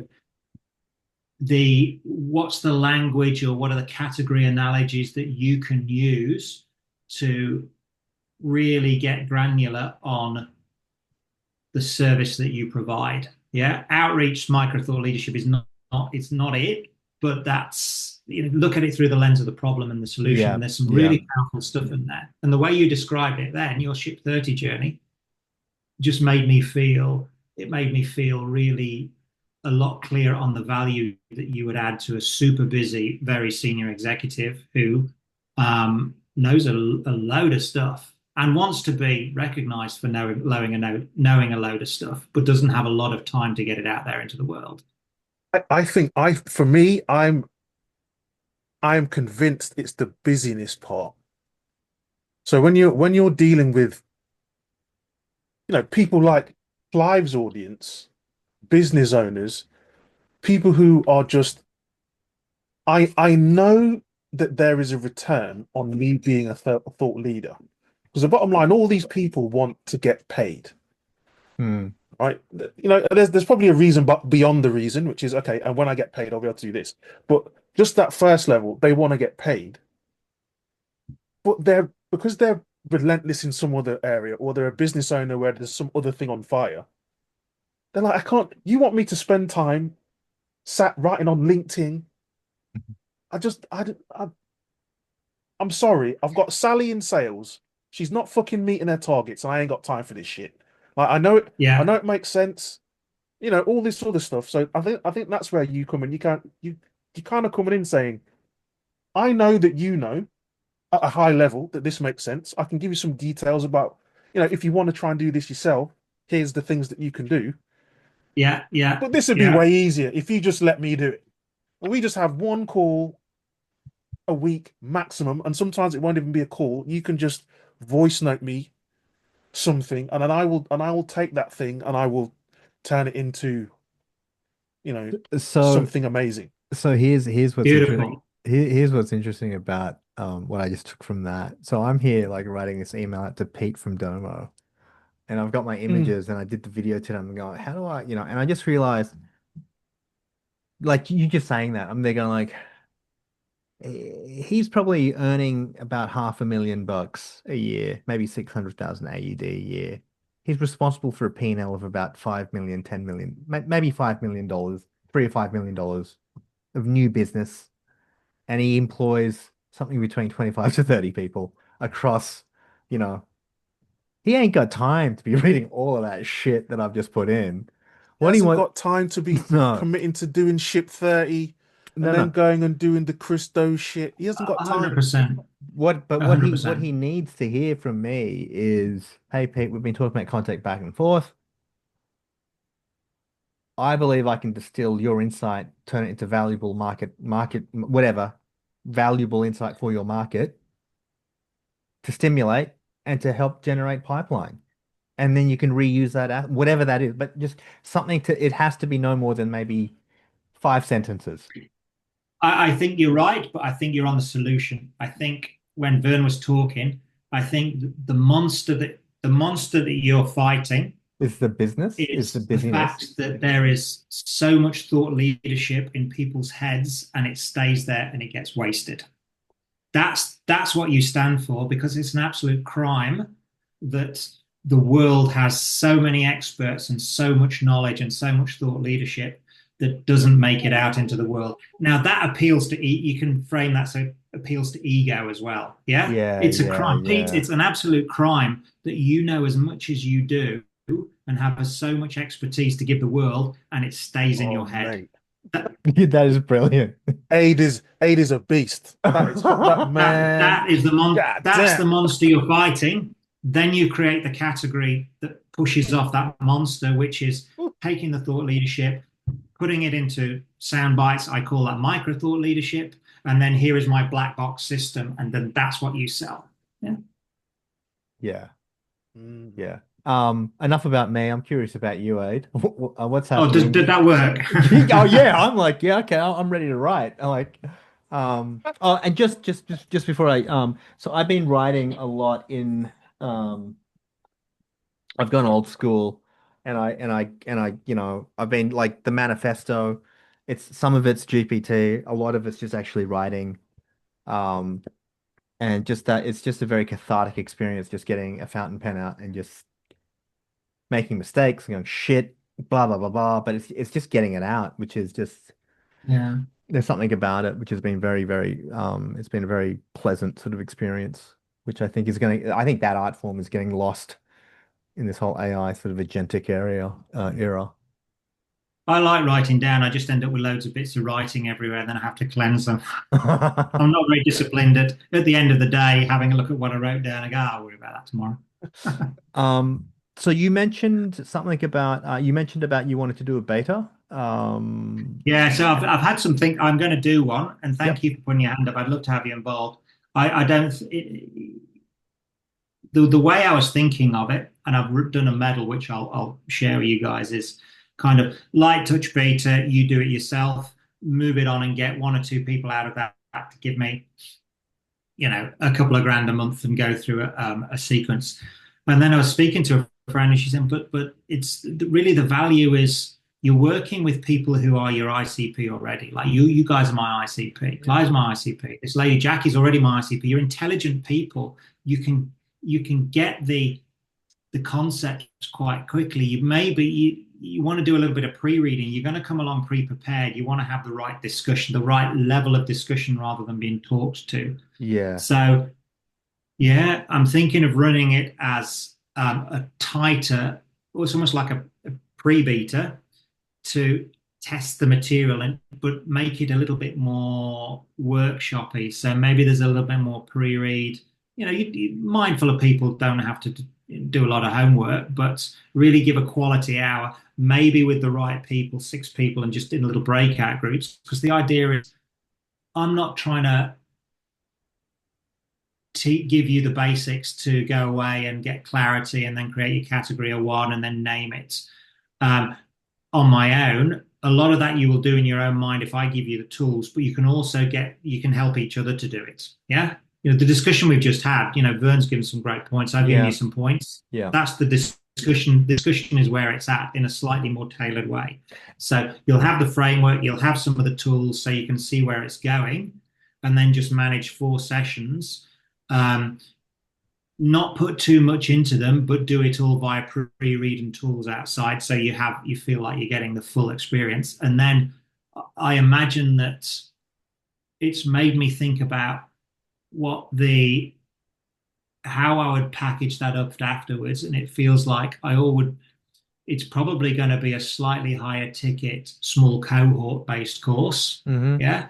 And then maybe a really light touch lead magnet, which is maybe some ideally pre-recorded videos and downloadable templates. It's kind of like, $100 on Gumroad stuff if you want to take it and never use it again. But as opposed to $200 for a cohort of 10 and then $2,000 individual, I'm thinking it would end up being more like whatever, $100 for some material, but a cohort of 10 people would be, whatever, $600 or $700, something like that. That's where I'm thinking. So it's reframed how I want to approach it. Still want to do what I'll now call a pre-beta in June. And then when I'm halfway through that, I'm talking to a guy who's going to give me some guidance on the other systems that I need to build around that, like a basic CRM as well. And then almost run the beta in kind of July with people who I genuinely don't know, and test that, test a launch sequence for that, probably through LinkedIn. So that's where my mind's at. So thank you. Yeah, look, you guys involved, but it'd probably be just a pre-beta, and I'll keep it slightly smaller, and then I'll do the one where I launch to people who I don't know so well after. Make sense? Yeah, whatever you want to do, I'm happy to help, and I'm happy to pay, and I'm happy to support, because I think, as I said, it's not about pay. I know, but I think it does 2 things. What I've realized, this has been really funny. When I say I'll do free work and I'll help somebody, I'm pushing them, and they never do anything. But the moment I take money from people, they're like, "Well, what are we doing now? What are we doing now?" And so, well, you know what I might do is I might say, "Look, give me the money, and it'll just cover my tech stack." Yeah, the first one. Yeah, and so whatever it costs, I'm happy. It's not about money. I would rather do it, and you guys in a way that you had the time to really get the most use out of it. I get value out of our conversations, and I get value out of our relationship. So, like, even just when you started just saying, it's a crime that, just like that, I'm like, oh man, it's like this. I need to get this, But then one of the language, like one of the lessons would be in like the basics. I would talk about the importance of having a monster to push off. So this is why it's important to have a monster that you're pushing off, not an enemy, which is a competitor, but a monster, something that you're fighting against and you're really dissatisfied in the world. Here's 2 or 3 examples. Now go away and think about what your monster is, and that's a little module. Yeah. So the concept of the monster, is that something that you're fighting with, but you want to overcome, whereas an enemy is enemies? The enemy you want to beat because it's the competition. Yeah. So then, what is the monster? So what is it like? The monster is a problem almost like a problem that's not being solved in the world. Okay. But an enemy is obviously your competitor, somebody that you're trying to get market dominance over or trying to take market share and. Right. Yeah. Okay. Yeah. And it's language, but it helps you. It helps you. Create a more defiant positioning of what you stand for, and that comes across then in the category that you create. Yeah. And it's almost like you're not bothered. You just think that the world would be better if this monster didn't exist, and Canva Canva's monster is probably, the democratization of design. Why should you have to pay design agencies? Because we've all got so much creativity. Why can't we democratize it and have Yeah, open yeah. design? And that's what I'm fighting for, because everyone needs their creativity to come out, for example. Yeah. That's so interesting. I have this love-hate relationship with Canva because I'm on it every day. Um, but I saw this interview with Melanie, and it's funny. So like I sent Melanie Perkins a message and I thought she'd respond. We're like, she's fucking 40, she's like worth billions. Like I'm a no, like where did I think that she would go, oh, okay, I'll respond anyway. But I was watching this interview and she was talking about that exact thing, and she said design got so far away from the actual creative aspect of design to you need to know how to use this piece of software. And if you can't master the software, then you can't express what you're trying to create. And that's exactly what Adobe have created. They've created this ecosystem of like if you don't know how to use the tools, and that software is infused through the education system, through design schools when you go to university, secondary, like they're all on Adobe. So you Hmm. come out having to be an Adobe expert on Photoshop, InDesign, all of the tool sets. Yep. Um, Mm. and there are heaps, yeah, and it's Adobe products. I've actually had that same thing where I thought, is it time for me to learn Photoshop properly? Is it time for me to use InDesign properly? Because they are pro grade tools and you can get really quite specific with it. But then when I look at it, I think, I'm just doing stuff on LinkedIn on social. People are going to look it on their mobile. It's not like I'm doing big billboard spreads and things like that. Like, what does a 1% improvement in my content quality matter when that's not really what I'm trying to, that's not the But it's problem that not I'm part trying of to what you fix. stand for, Dean. It's Yeah. not. It's not part of the monster that you face. It's not part of your Yeah. offer. Yeah. So, Yeah. so you said June.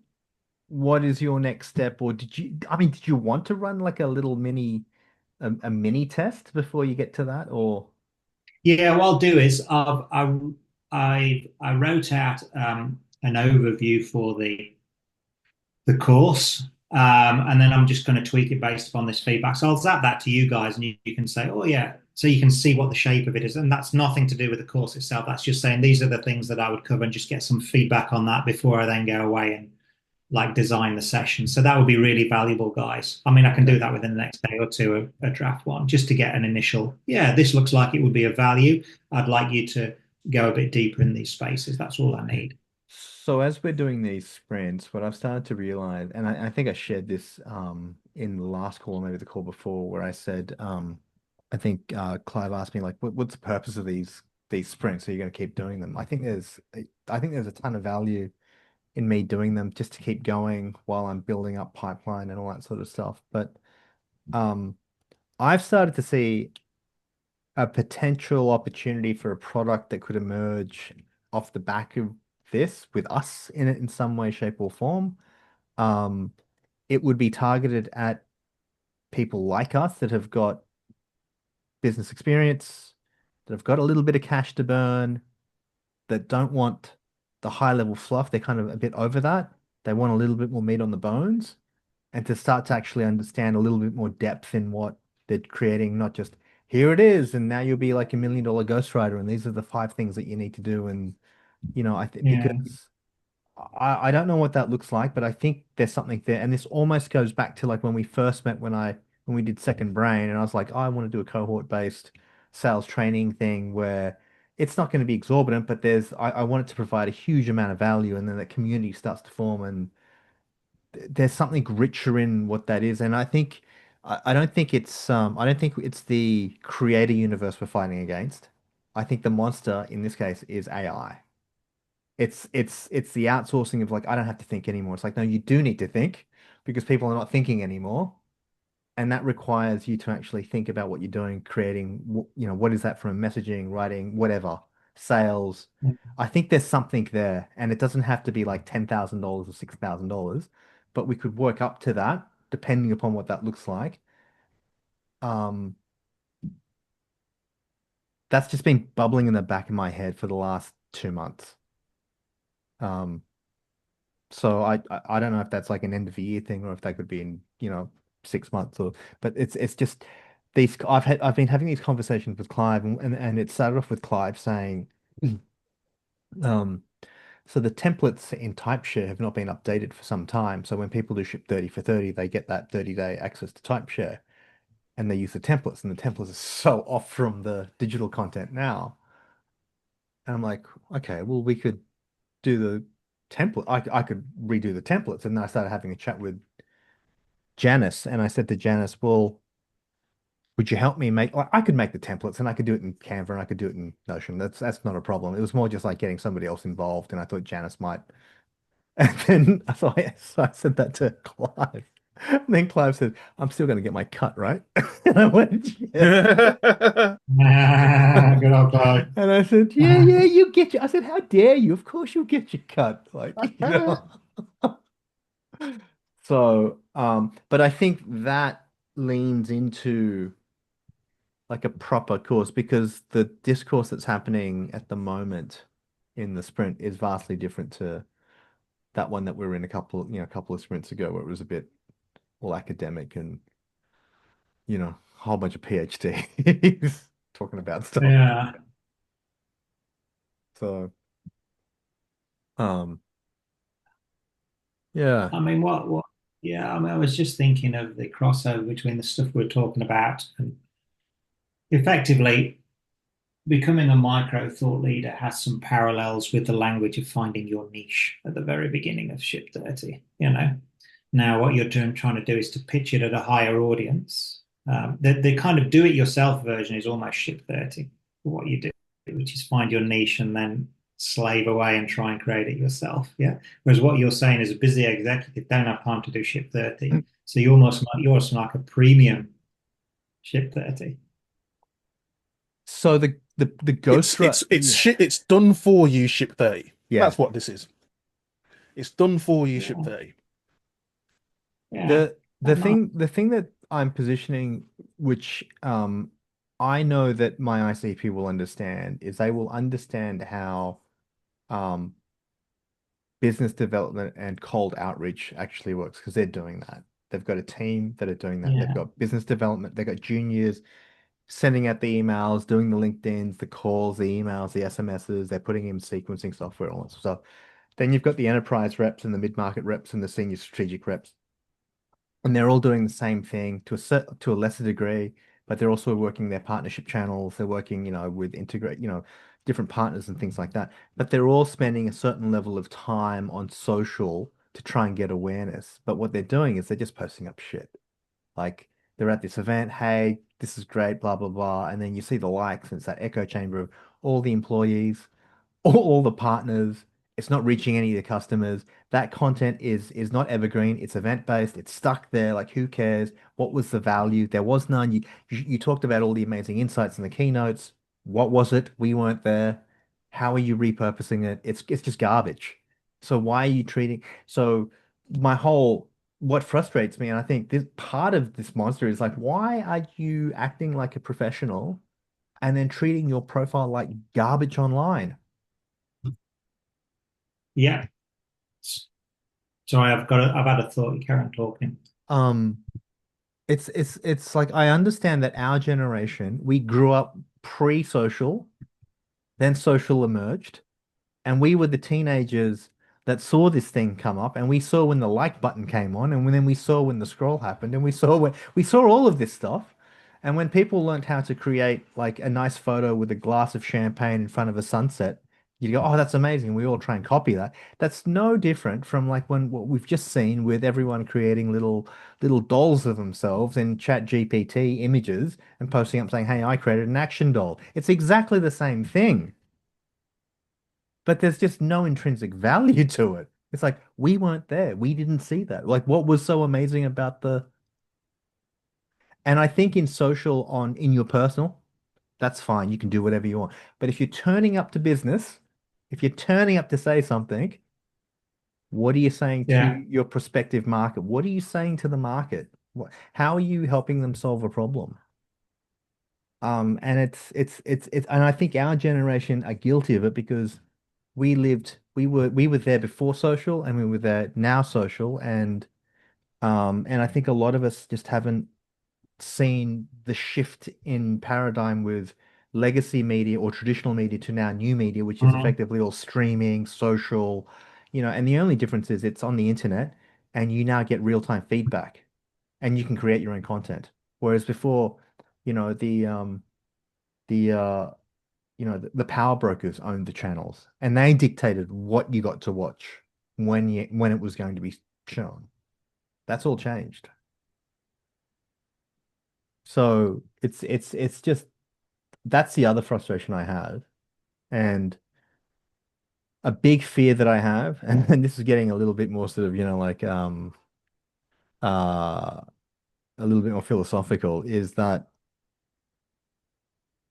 I see in the next 10 to 15 years, I see in the next 10 years that people like us that who do not understand this, like right now, like in this, like in the next 18 months, like if they don't get on board in some way to start to develop additional skills, they will be left behind in a big way. Because I see every week, I see 2 to 3 new halos pop up, and I see some heartfelt message saying, "Hi, just letting my network know I'm on the market, I'm looking, blah, blah, blah, blah."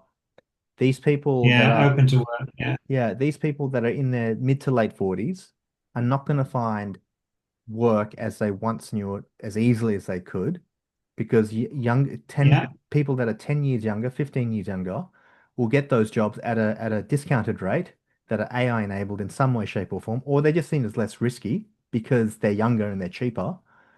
And people our age, my age, that don't get it, will be driving Ubers and packing shelves up until Ubers are driving themselves, and that we have robots packing shelves at the Woolies and the thing like that. I just can't see another world that's going to happen. Like I sort of see that happening. And it's not that there yeah. isn't an opportunity. I think there is an opportunity, but people just don't see it. I was talking to a guy earlier, and he was saying in the States, there's an earlier one as well. There's kind of people who hit that at late 30s. I forget what it's called.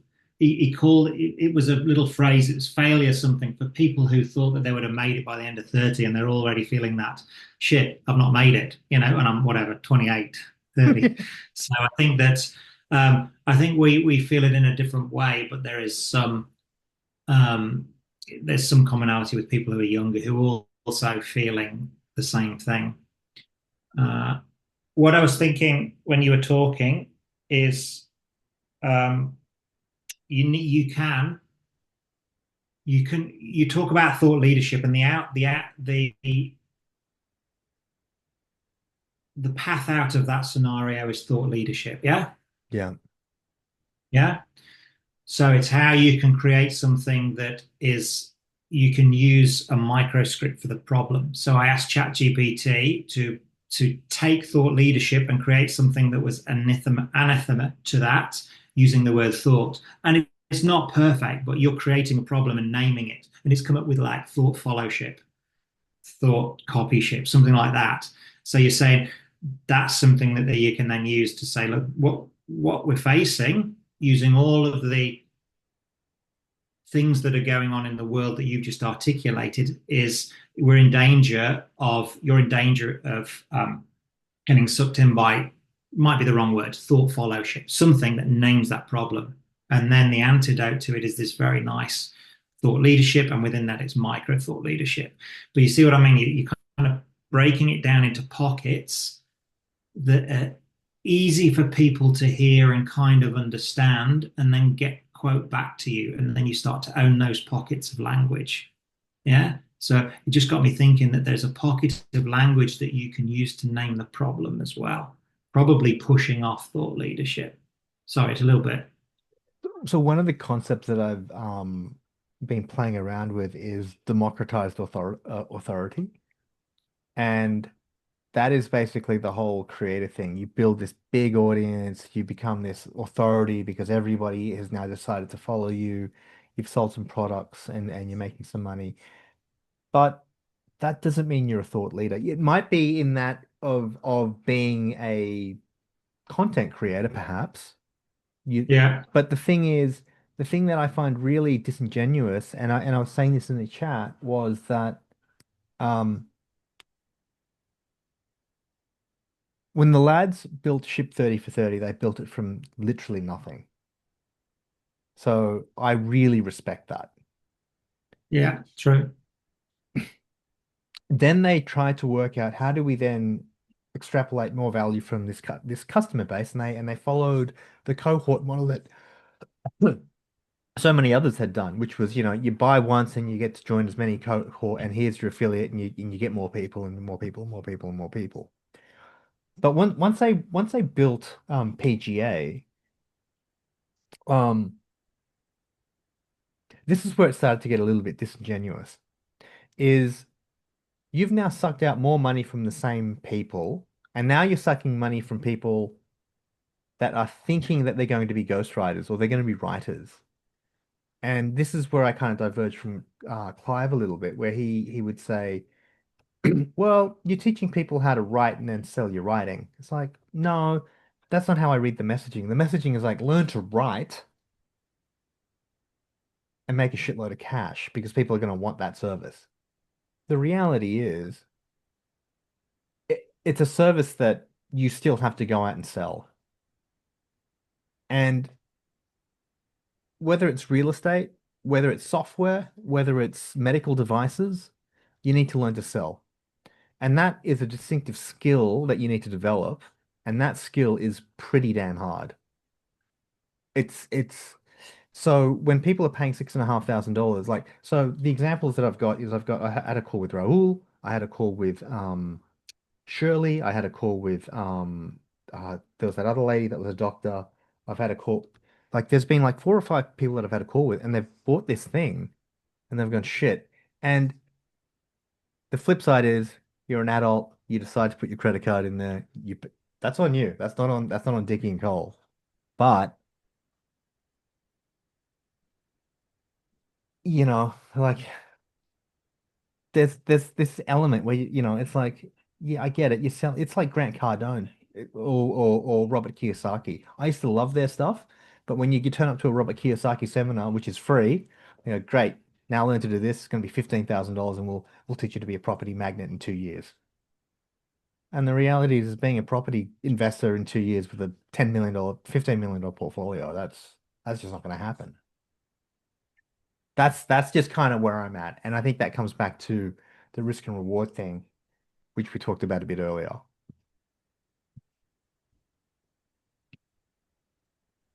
So I you like can build I that. like Sorry, Ben, after you, mate. oh sorry, I was going to say what I like about what they've done, because from my point of view, um it's there's a lot. I like the fact that they talk about why they did what they did. I find that very useful, and you can argue about whether they're being honest about that or not, for sure. But one thing I know that they've done is they created Ship 30 completely by accident. Or I should say, Dickie created Ship 30 He stumbled upon it. completely. Yeah. There was no plan to create. It was literally what everybody talks about. You do you notice a problem and then you turn it into a thing, or you notice an opportunity and you turn it into a thing. And I think where they struggled, between Ship 30 and PGA, you what I've heard these entrepreneurial folks talk about is, so you've seen an opportunity and you've solved that problem, right? So Ship 30 solved the problem. The thing that he struggled with was, what's the next problem that just got unlocked by solving that problem? Because it's a game, it's a process, so they're like, okay, people now know how to write. Now what are they struggling with? And they tried to solve it with, they basically said, Captain's Table was basically, well, more Ship 30, right? They just want more. Like, that's the thing that they want. Just give them more of the thing that they've just had. And that didn't really land. Dean and I definitely had conversations about, what is this shit? Like, what is going on here? And it was different for me because I got a totally different deal and offer as well. So because of when I joined Ship 30 for way less money than Dean, and I joined Captain's Table for way less money than Dean. So that was because I didn't believe it or not, back in end of 2021, beginning of 2022, when I joined, the whole increase in the price thing was news to me. So when I'm recommending Ship 30 to people, I paid $400. So I'm thinking it's still $400. I'm like, hey, this thing costs $400. You should all join. Not realizing that it's $800 fucking dollars. It's $1,000. Like, it's gone up almost exponentially from when I joined. But anyway, that was a tangent. But where I think PGA is now saying the next problem you're solving is now you've got these writing skills. How can you make them lucrative now? Like, what? How can you turn this new skill you've acquired into money? That's PGA. I think that's how they're framing it in their head. I honestly think that's how they're framing it in their head, and that is a coherent narrative for me. The thing that I've realized is what you just said, Dean, and the reason I say that is because I completely agree. Basically, you know what my next mission is for the next few months is to teach software testers and nerds sales, because that's everybody's problem. Like, everybody's problem is that they don't understand sales. You'll have software testers acting like fucking starving artists. Say, "Oh, I'm a wonderful software tester, and we do all this great stuff with exploratory testing, and we can use this tool called Cypress and this other thing, and it's very intricate." And no one gives a shit. No one. I want to say no one. I'm talking about the people who decide, the people who pay their salaries. They don't care. What they care about is, how does me paying you this salary, software tester, make me more money in my business? That's what I want to know about. But we talk about the things that we do, aka features, and not the impact of the work, aka the benefits. Um, and so I agree, and I think that they have realized that It's that is an oversight. it's a big gap. Yeah. I don't think they would admit to it in that way necessarily in public. But reading between the lines, my interpretation is, oh shit, the writing isn't the big problem here. Like, the reason people are not realizing the results that we know they can get has got less to do with the writing and more to do with the sales. It's more to do with, So hey, you have to go and do outreach with strangers. so That's hard. How can we yeah, make this easier? I know. yeah. Let's help them do it with people that they know. And then we can lead them up to the cold outreach. I'm telling you that I would almost be willing to bet money on that. So That is the thought process. so the stuff that we are talking about here with ICP and stuff like that, Yeah.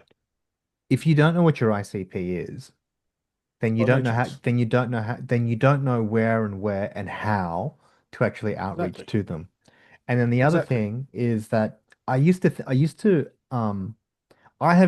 been I've been a student of sales for 15 years, and in the last 5 years I've kind of like come off it a little bit because I went to partnerships.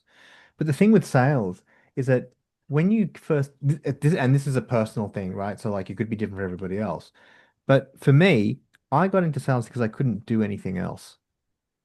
And that's a common thing with the sales gurus that I followed, from the 80s and the set, like, Brian Tracy and Zig Ziglar and all these guys, right? And the funny thing is, um, at some point, these sales trainers, they morph into like motivational speakers.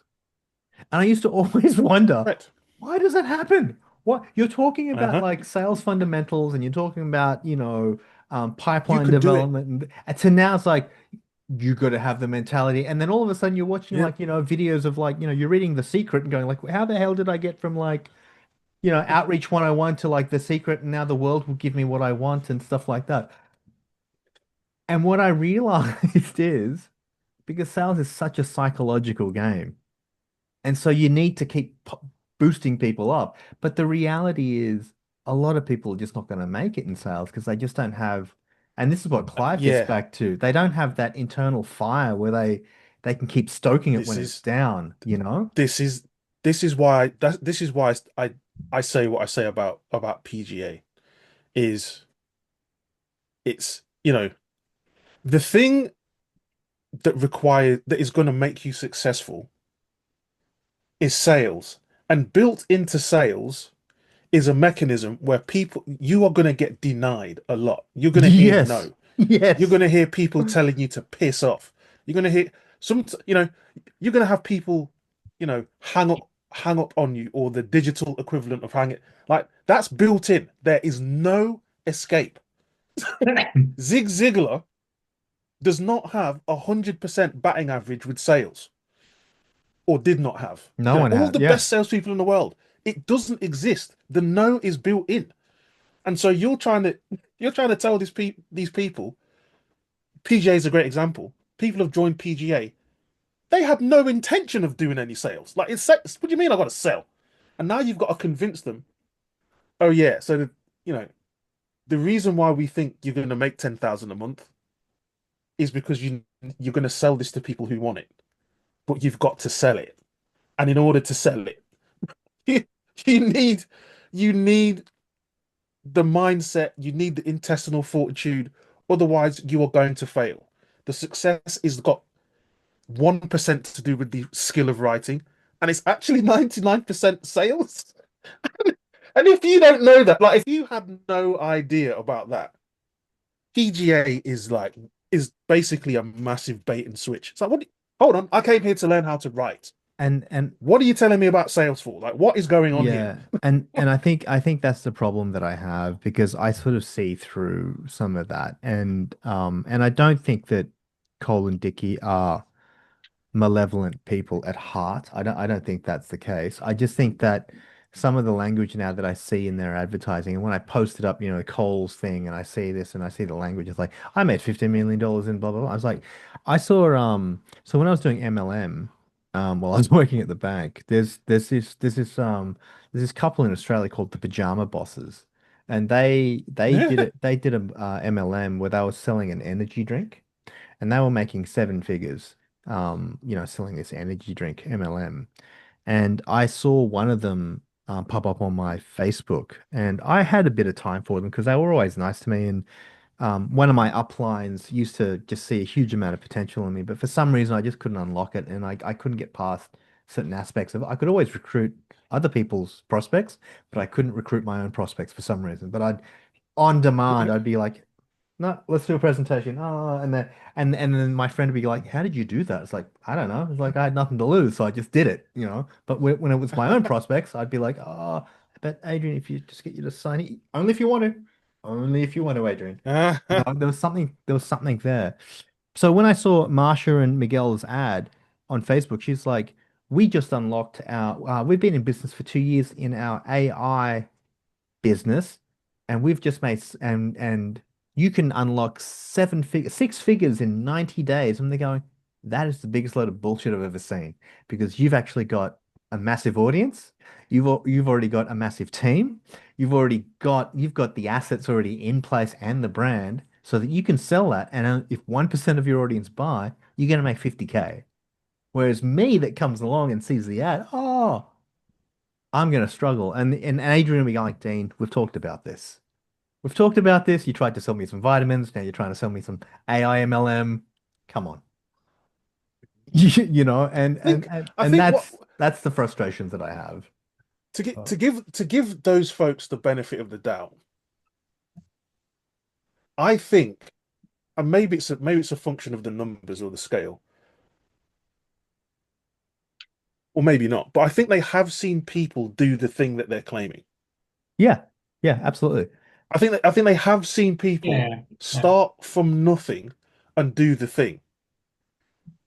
And so, because they'll do, you'll see all these folks will say, where's the effect of, hey, Dean followed my system and he went from a standing start to making 6 figures a month in 90 days.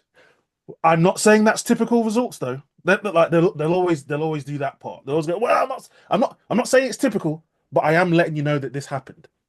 So I think the thing that I'm trying to figure out is, with a lot of these folks, is it like, what is it about those people who were successful that I am confident I can replicate, or is it just complete and utter bullshit? No, no, or is okay. it possible? I'll share my insight. So I believe that everybody has the possibility to be successful. I believe everybody has that possibility. I'm not talking about possibility. Okay. I'm talking about likelihood. Okay. So let me just frame that. Everybody has the possibility of that. Yeah. But then what that comes down to is then what are, and this comes down to like some of the books that I've read, and some of it's bullshit, and but it comes, so there's that book, Your Unfair Advantage. I read a bit of that and I stopped. So that unfair advantage, people do have unfair advantages, and that unfair advantage Mm, is like, what are the skills, what are the experiences, what got you to a certain point in where your career is, and then starting to lean on that and then harnessing those attributes into this new subset of skills that you're trying to develop.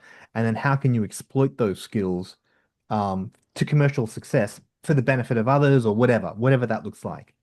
But a lot of hmm people, what I've noticed in these sprints is they abandon these attributes and this experience. So take Laura, for example.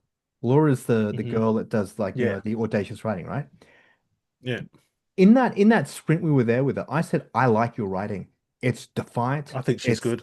right. Yeah. But she has Yeah, I think gone, she's good. but she's kind of forgotten her heritage. It's like your ICP are academic types in the biotech space. You need to hmm be writing. So it's like you, when you hammer me and say, it's not there. You need to work that out. What is that? And then I go off and work it out and you see. But if I go off and start doing fluffy shit and like random stuff like all the other creators do, I'm not using my unfair advantage. Because if she Mm, was to compete against me, I could absolutely probably take her clients from her.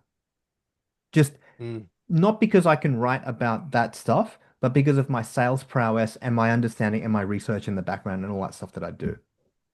hmm Right?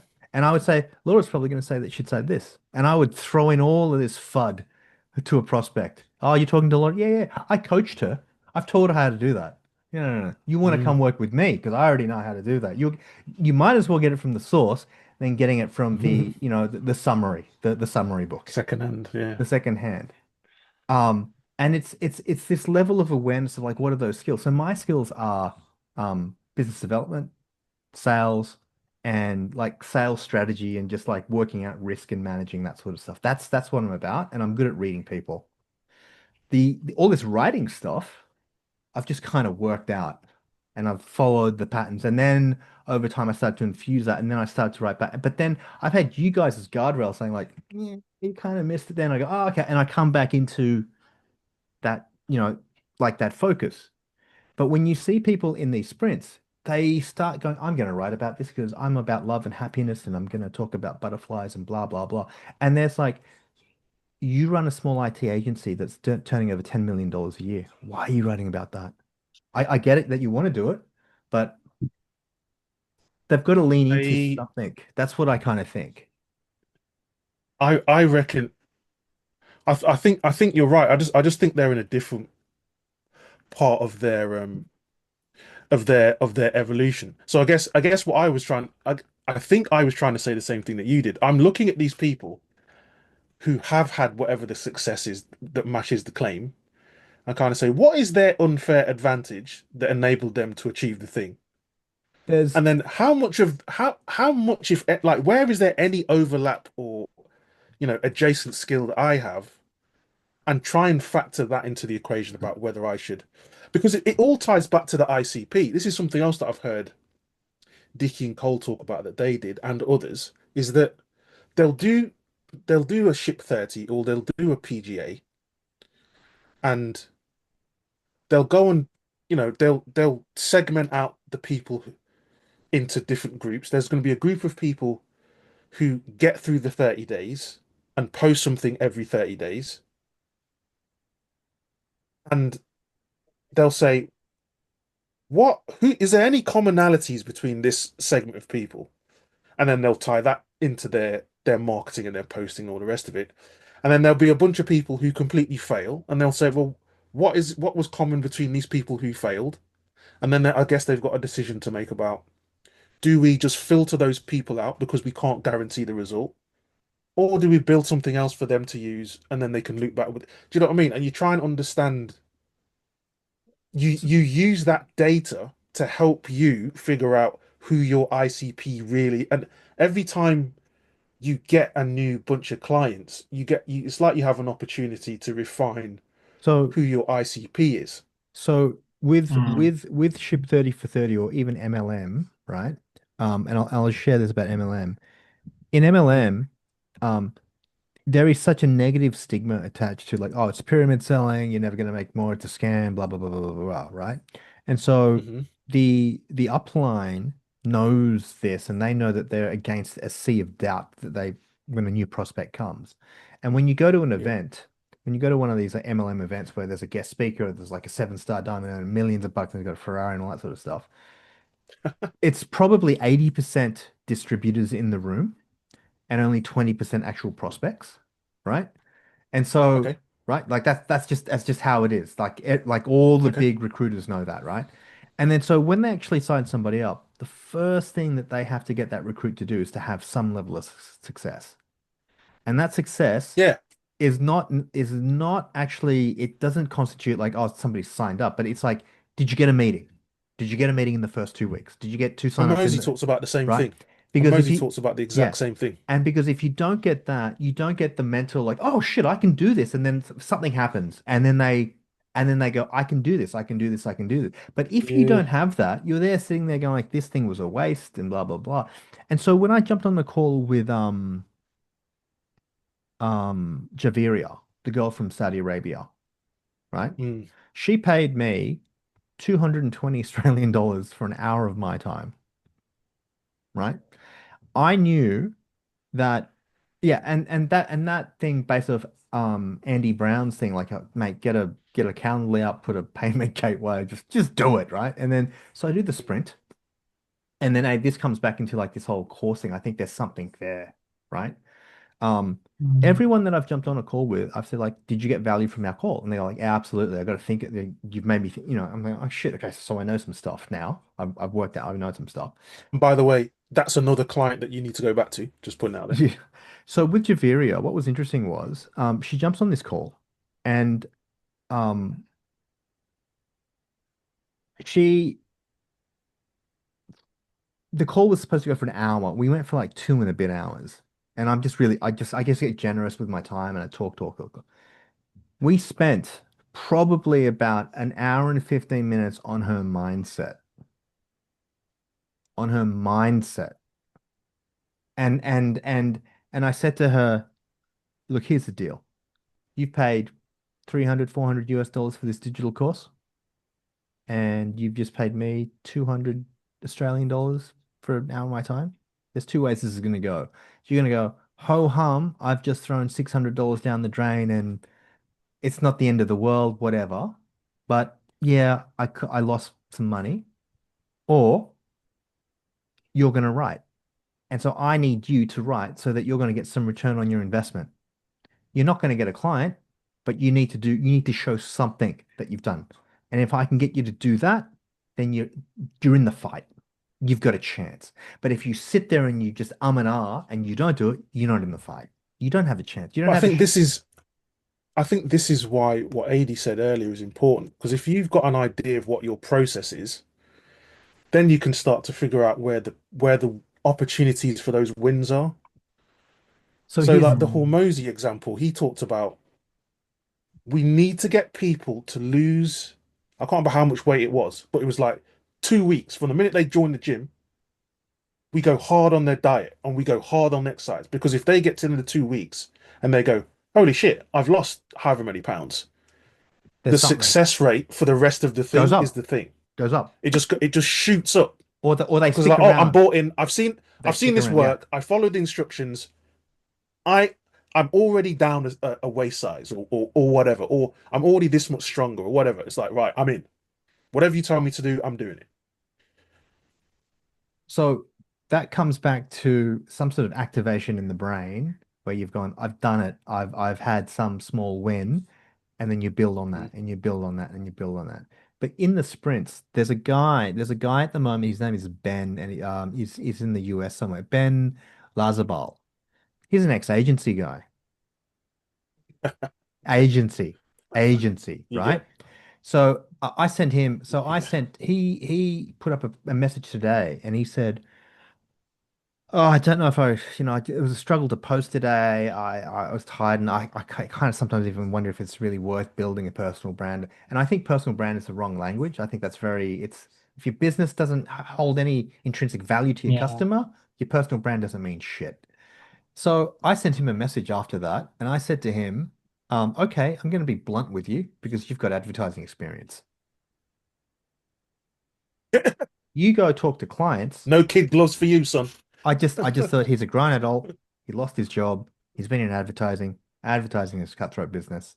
You're out there pitching to Yeah. people all the time. You're talking about brand strategy. You're talking about whatever, and then you're selling, campaigns for tens of thousands, if not hundreds of thousands, if not millions, whatever, on a promise Mhm. on something. And I said to him, because I said it's gonna be hard, real hard, but you have a unique set of skills based on your profile and experience.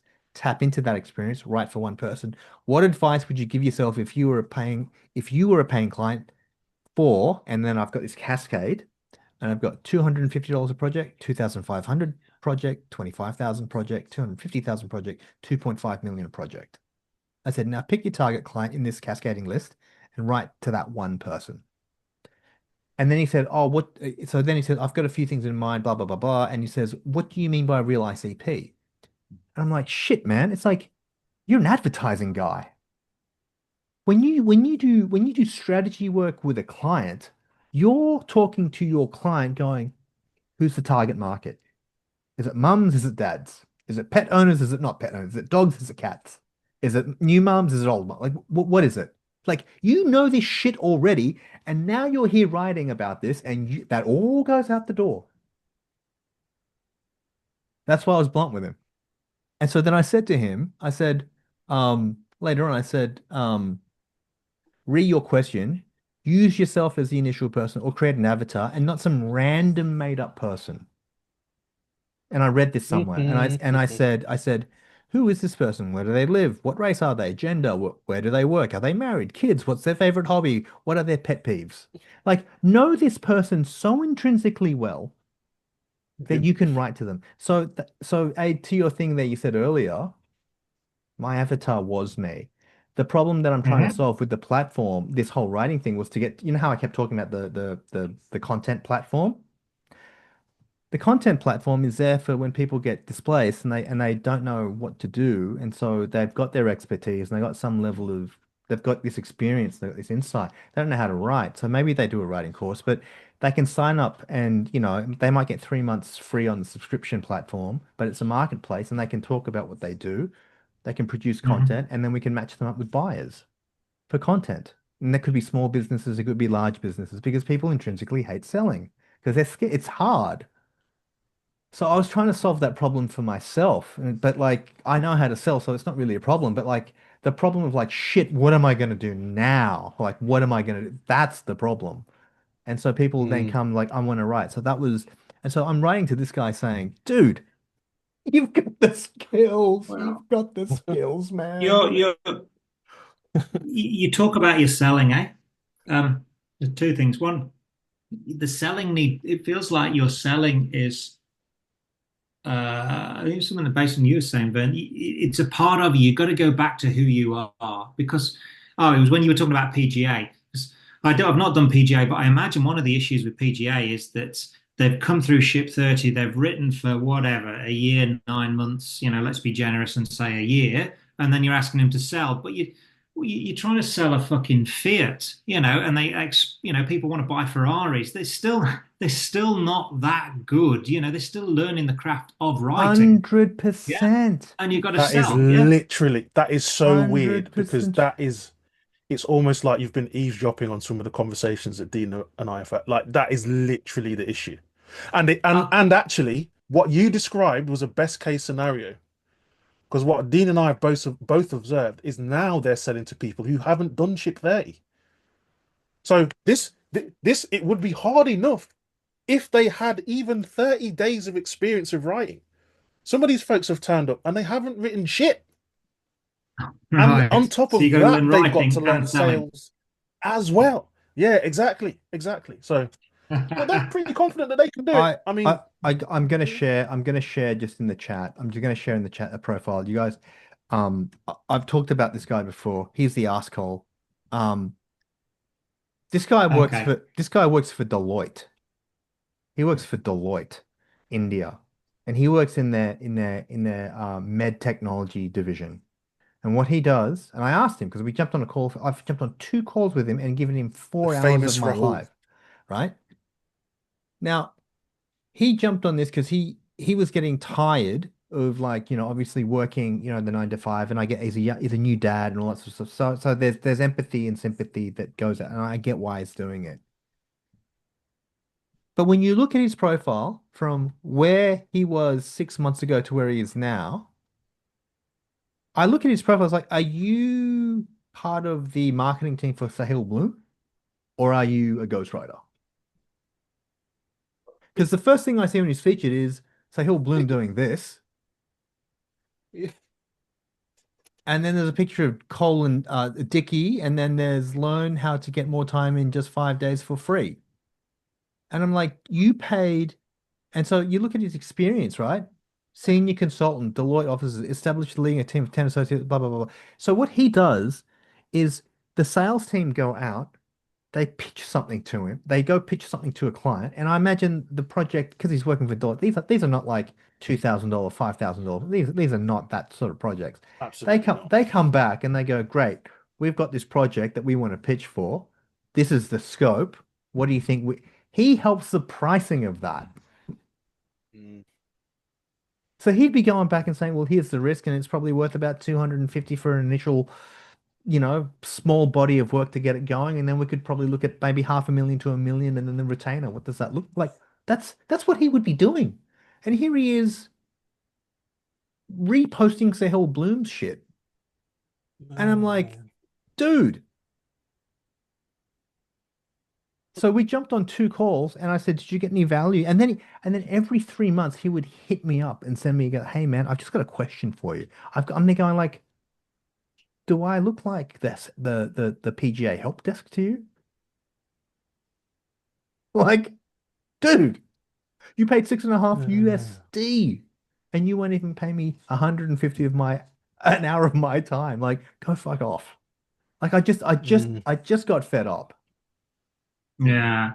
But you look at his work and you look at what he's posted, and this says it all. Like, he's hanging on by a thin thread of hope. And what I see in the hot seat calls and stuff like that, this is no different to some of the tactics in MLM, and Clive says this, and he's a lot more brutal than I am, and I've got respect for Dickie and Cole. So I'm not hating on, but the whole purpose of the hot seats is not to distill uh, more insight for everybody else. It's not that. The hot seats are there to keep people in the program. That's what Yeah. it is. That's what it is. To keep the level of hope that one day I might just be there. And it's like, and the reality is like Now, Clive breaks it down really brutally, where he says, like, it's consultants going off to do like these coaching courses, and only 5% of them actually make it. And it's like, great, we all want to be Coldplays and Madonnas, but guess what? We're going to be playing down at the local pub on a Friday doing the Rent a Crowd thing. Like, that's where it's going to be. That's kind of my view. So to your point, I think there is something about selling Vern, and I think there's a product. I think there's a product. There's some sort of product that we could build. And I just let go of my GoDaddy renewal for the domain of selling for startups. I just let it go because I thought I'm going to give this up. But like, I think there's a product somewhere there. yeah, Dean, a question for you, I because agree. your selling is your your perspective is heavily shaped by your selling. Yeah. Yeah, and you've gone along and you've done the writing stuff. Yeah, so it's about how they combine together, Yes. because the writing is you're partway down a journey of which Dickie and Cole are a lot further on, and a lot of people are a lot shorter. But you're well on the path to mastery, but it's really just an amplifier rather than an end in itself. So it should amplify what you're good at. So two questions. One is, if you bring selling into what you offer as well, because that's the thing that you uniquely do, is your ICP micro thought leaders who are sales professionals? Not CEOs, not ops leaders, not supply chain directors, but sales professionals. Yeah, that's one question. Yep. Yeah. And then the second one is how you can take your sales expertise, maybe with a different ICP. So one is for sales professionals. My promise to you is I'll save you time, but I understand your language, because you don't have to look for anyone. I understand who you are. And then it might be that for other people, it's you're dialing up the selling part of it. So you're helping them sell in a different way. The example that you gave, you were creating a product that was geared around your selling ability to a slightly different ICP, but it's just the extent to which you're dialing up your writing and your selling. But the selling has to be part of it, yeah?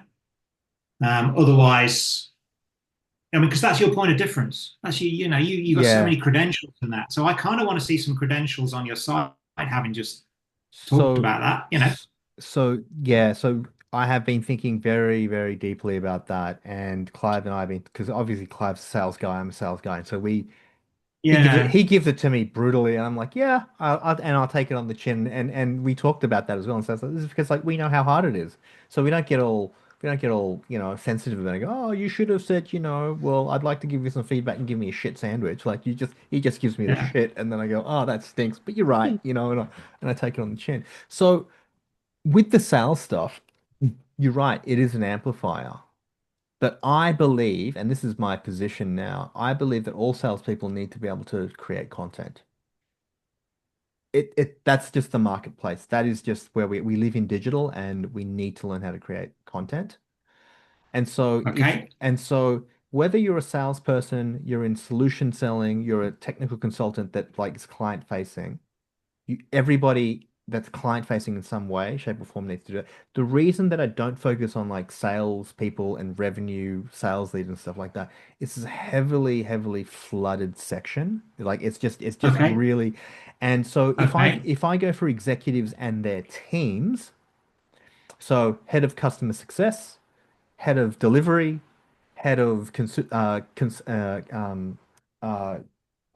professional services, they're all thought leaders, and in some way, shape, or form, when they produce content around certain aspects of things, it will touch different touch points, and all I'm doing is facilitating that to come out to be the anchor points above the line, and it's easier selling to a team in that capacity, and I can charge more than purely for a salesperson or a sales leader, because the sales leader will have their sales trainers, they'll have preferred providers, all of that sort of it's and I can't compete in that space. I don't believe I can compete in that space. That's a good answer. So next question, but you've said that everyone who's creating content, they need to be able to sell it.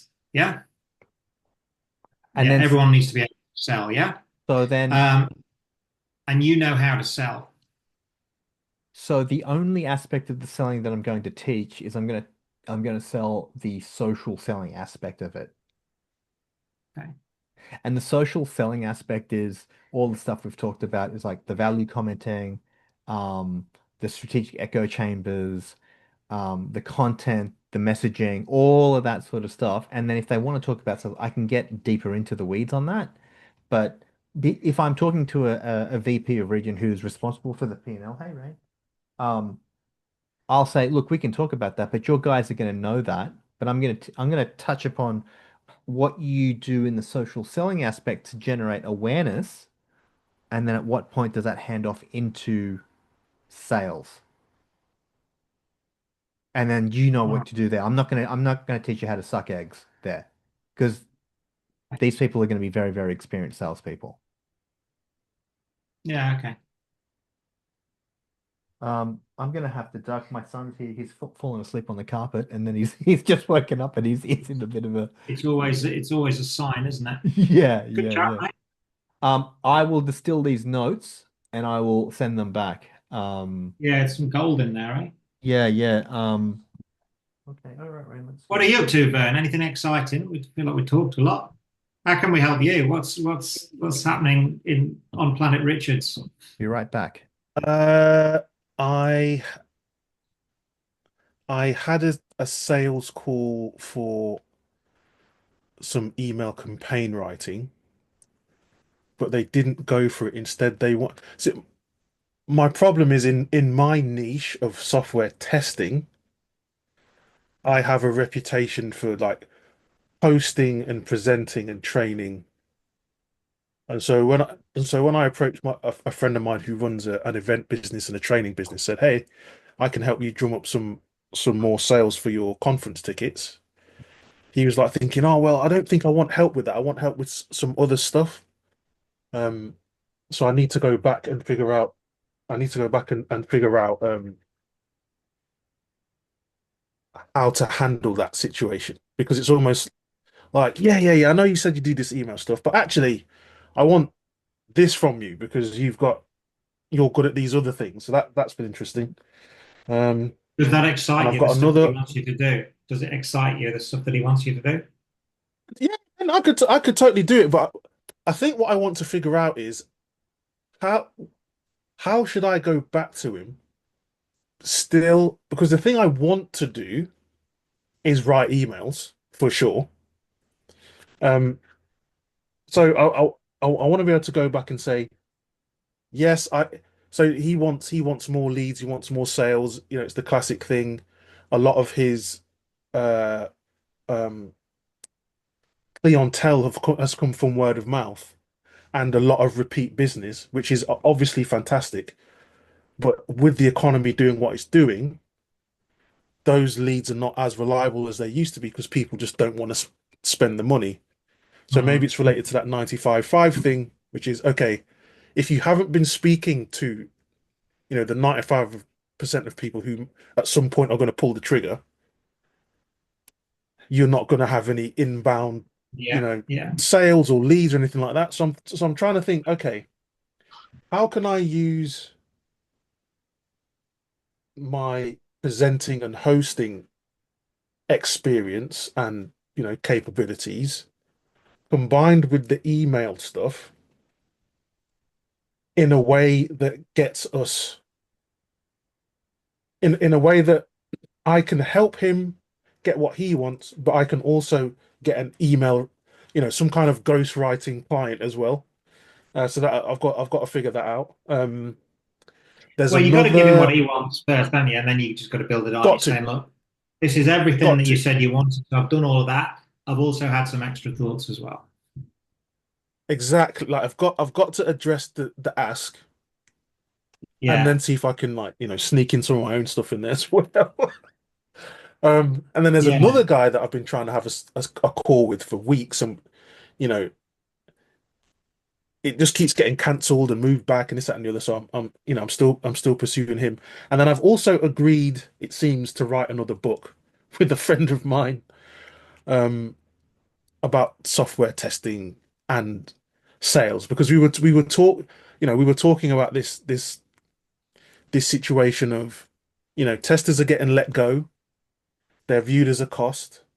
AI is coming in again, and there are tools that are doing things that a lot of testers would market themselves on. And it's like, well, if that's the only value that you bring, you it's gonna get tough for you out here, man. So we want to create material on that topic, which is why I keep talking. And I've got a I'm giving a keynote presentation in a few weeks' time. And the topic of the keynote is going to be that. The title, the working title of the talk at the moment is, if you were a Shark Tank investor, or for me it would be Dragon's Den, right? Or for us it would be Dragon's Den. But if you're a Shark Tank investor, would you invest in testing? And I want to play on that whole, we Yeah, just we nice. just go in there and start trying to hit people with solutions, We're talking in a language that no one gives a shit about. We're saying, oh, you should care about all the test cases. Like that's not a phrase that normal human beings use. No one talks about test cases. They talk about how much did we sell, how many customers have we got, what's our biggest customer do? Like that's what they care about, and we need to be able to tie what we do to that. Otherwise, the green halo of death is going to appear on our Yes. profile more often than not. So yeah, so it's a lot of yeah, thanks. Yeah, it's a lot of things that are kind of bubbling around. And I've actually written 2 things in the last like 2 weeks. I'm working back my averages back up. I've written 2 things, one a week.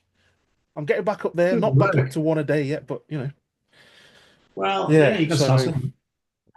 Good work, mate. got to start somewhere. It's also, I guess, it's about what are the skills that software testers have? What's the way that they think, and how will those skills serve them going forward? Yeah, yeah, that's what I think. That's definitely what I think. Yeah, so it's fun. I've been busy. I've been busy. I think I'm working on at least some of the right stuff, but I still think it needs to be dialed in a bit more. Well, I think that's the solopreneur life. You just got to keep pushing a load of doors, and then one pops open, and then you just got to back rationalize and Yeah, say that was the right one. yeah, that was all part of the plan. Yeah, It's all planned. yeah, Mm. You know, that conversation we had with Baron a little while ago, how he was talking about yeah, yeah, yeah, risk. I think, yeah, man. I think with testing, if you could reframe it to risk, because Oh yeah, we talk about Baron and I talk about it all the time. but That's part of we use the wrong language. yeah, yeah, No one cares about tests, they care about risk. Or they care about whenever risk is the first step, but you need to articulate like, what is it they're scared about? Something I'll say to product managers and product owners is say, the day, so we'll release something, or at least in the olden days, it's less it happens less like this now, but essentially a release will happen. Usually in the old days, we would do that overnight. hmm But still it applies. The question I ask people is, when you wake up after a release has happened, what the hell are you worried about? Like, what is the first thing you're going to go and check in the application? Because you're thinking, if that thing breaks, here's all the consequences it happens. There's a game you can play called the Nightmare Headline game, which is imagine we do a release and we are now on CNN, Fox, BBC, we're in the Sun newspaper. Like, what are the headlines that you're most worried about? Because when you say risk, the problem with risk is some people still struggle with that. So you want to make it real for them. So you're trying to find a way to make it real. Yeah, I think that's really similar to this whole when I started and well, and it was like executive ghostwriter, right? Like ghostwriting is the actual what's the word? It's like the logistics, it's the vehicle, it's the actual thing that Yeah. the mechanism that you do but what we're focusing on is if we speak about the impact, like Clive would say, well, what's the impact? What's the value? What is it Yeah. we're trying to achieve? And I think Yeah. and the thing is like like what you just said, there's like Mr. Product Manager, Miss Product Owner, head of Mr. Head of Engineering. We have an update coming up. Any foreseeable risk once we update that? Like, is there anything we need to mitigate? Like, and then they'll go, no, it's fine. Well, okay. Now they would want us to direct some of that conversation and say, you should be worried about A, B, and C.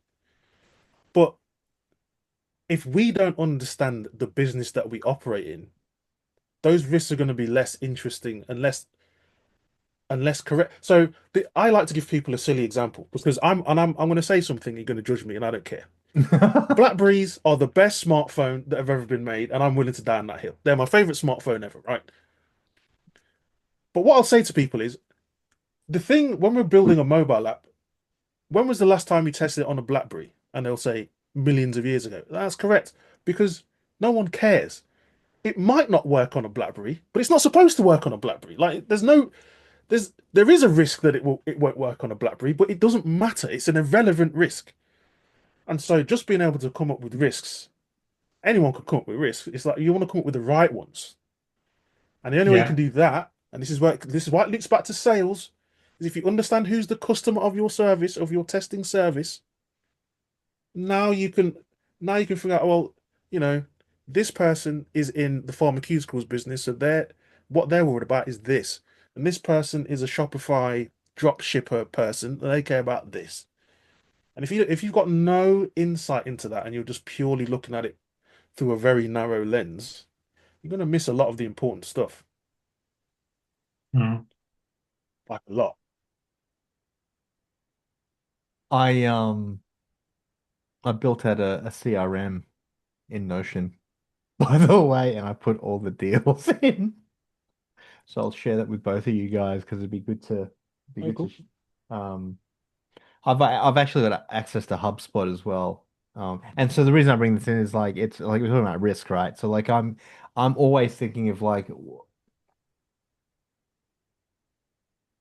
no deal is a sound deal until you're at the point where you've done so many steps and you know that if they don't go ahead, they look like an idiot.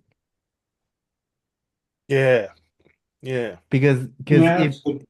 if they don't go ahead and you look like an idiot, you never had a deal on the table. They've got to have something at stake. And that means that they've done the workshops, they've done you've gone through the procurement process, you've done you've done a whole bunch. They've probably articulated it back up to, their stakeholders or whatever. If they're the ultimate decision maker like Pete is for Domo, then what like there's got to be something because he's going to divert some budget to me if I can get the deal happening. But if I'm overexcited about the deal and he's like, yeah, and I'm pushing him constantly for the meetings, Yeah. that's Kind of says it all. that says it all, right? Get them to have some skin in the game. Yeah. Right, gentlemen, I'm Oh, flagging. I keep Monster forgetting. session. It's the middle of the night for you two. it is the middle It of the night. is 10:41. It is 10. I might yeah, I think I might hang on for a little bit and just do some content. I need to catch up. I'm 2 days behind. I left 2 days, and so I've got two little gaps in my authored up. So I spoke to the I don't know if you're still using authored up aid, but I actually I connected with the founder. Yeah, I do use Orthodop. I quite like it. Have you It's a bit slow, but I think my laptop now, but I find it slow, but it's good. have you used the snippets and some of the functionality is really good in it? Like I've only just started to understand some Yeah, of I the use the functions. snip, all the stuff I put on the bottom. I use snippets on. Yeah, Are you able and to I like actually the. are you able to I'm post from your gonna mobile? You're heading off. Sorry, Vern, you were saying you're heading off. Yeah, I'm gonna jump off and get some food because I suspect either you're gonna finish in the next 30 seconds or you're gonna be here for another half an hour. So Um, I will catch you. Definitely Probably. in the middle. Half an hour, I'll be asleep. But probably going to take more than 8 seconds. And you're hungry, so we'll see you Uh, next month. I am. Yeah, I'll see you next month. If you're still up, Mooney, I will ping you and see what you're up to. If Yeah, not, I'll okay, see you in my cool. evenings. Yeah, okay, cool. I Yeah, might actually have a mate. quick toilet break and then catch you in about 10. How about we do that? He's Sure. gone. Um, Oh yeah, yeah. yeah, so Um, Author Up is yeah, you were saying authored up. Authored up. You spoke to the lady who yeah. launched So it. I contacted the founder and I thought I'd do a piece on her, and she was pretty pumped about the whole thing. And Yeah. I gave her some updates on some product updates and like obviously she'd probably get like that from thousands of people all over the place. But yeah, it's been a nice writing experience. The only thing that shits me is that I can't use my mobile to actually send anything out because it doesn't have that functionality, which I mentioned to her. I also jumped on a call with Leonardo AI as well and gave them some Oh feedback. yeah. Yeah, so it was interesting to just like be on the other side of the stuff that I've been doing more recently and just understanding how Yeah. valuable Nice. that actually is. So, um, yeah. So anyway, But Yeah, I'll I like 𝗚𝗲. I do like 𝗚𝗲. yeah, cool. All right, mate. I think I'll let you go, but let's grab a coffee face to face sometime in the next week or so, in the next couple of weeks. Yeah, let's do that. I'll drop down some dates. Fridays are always good. Okay, cool. All right, mate. Speak Yeah, soon. buddy. I'll send this to you.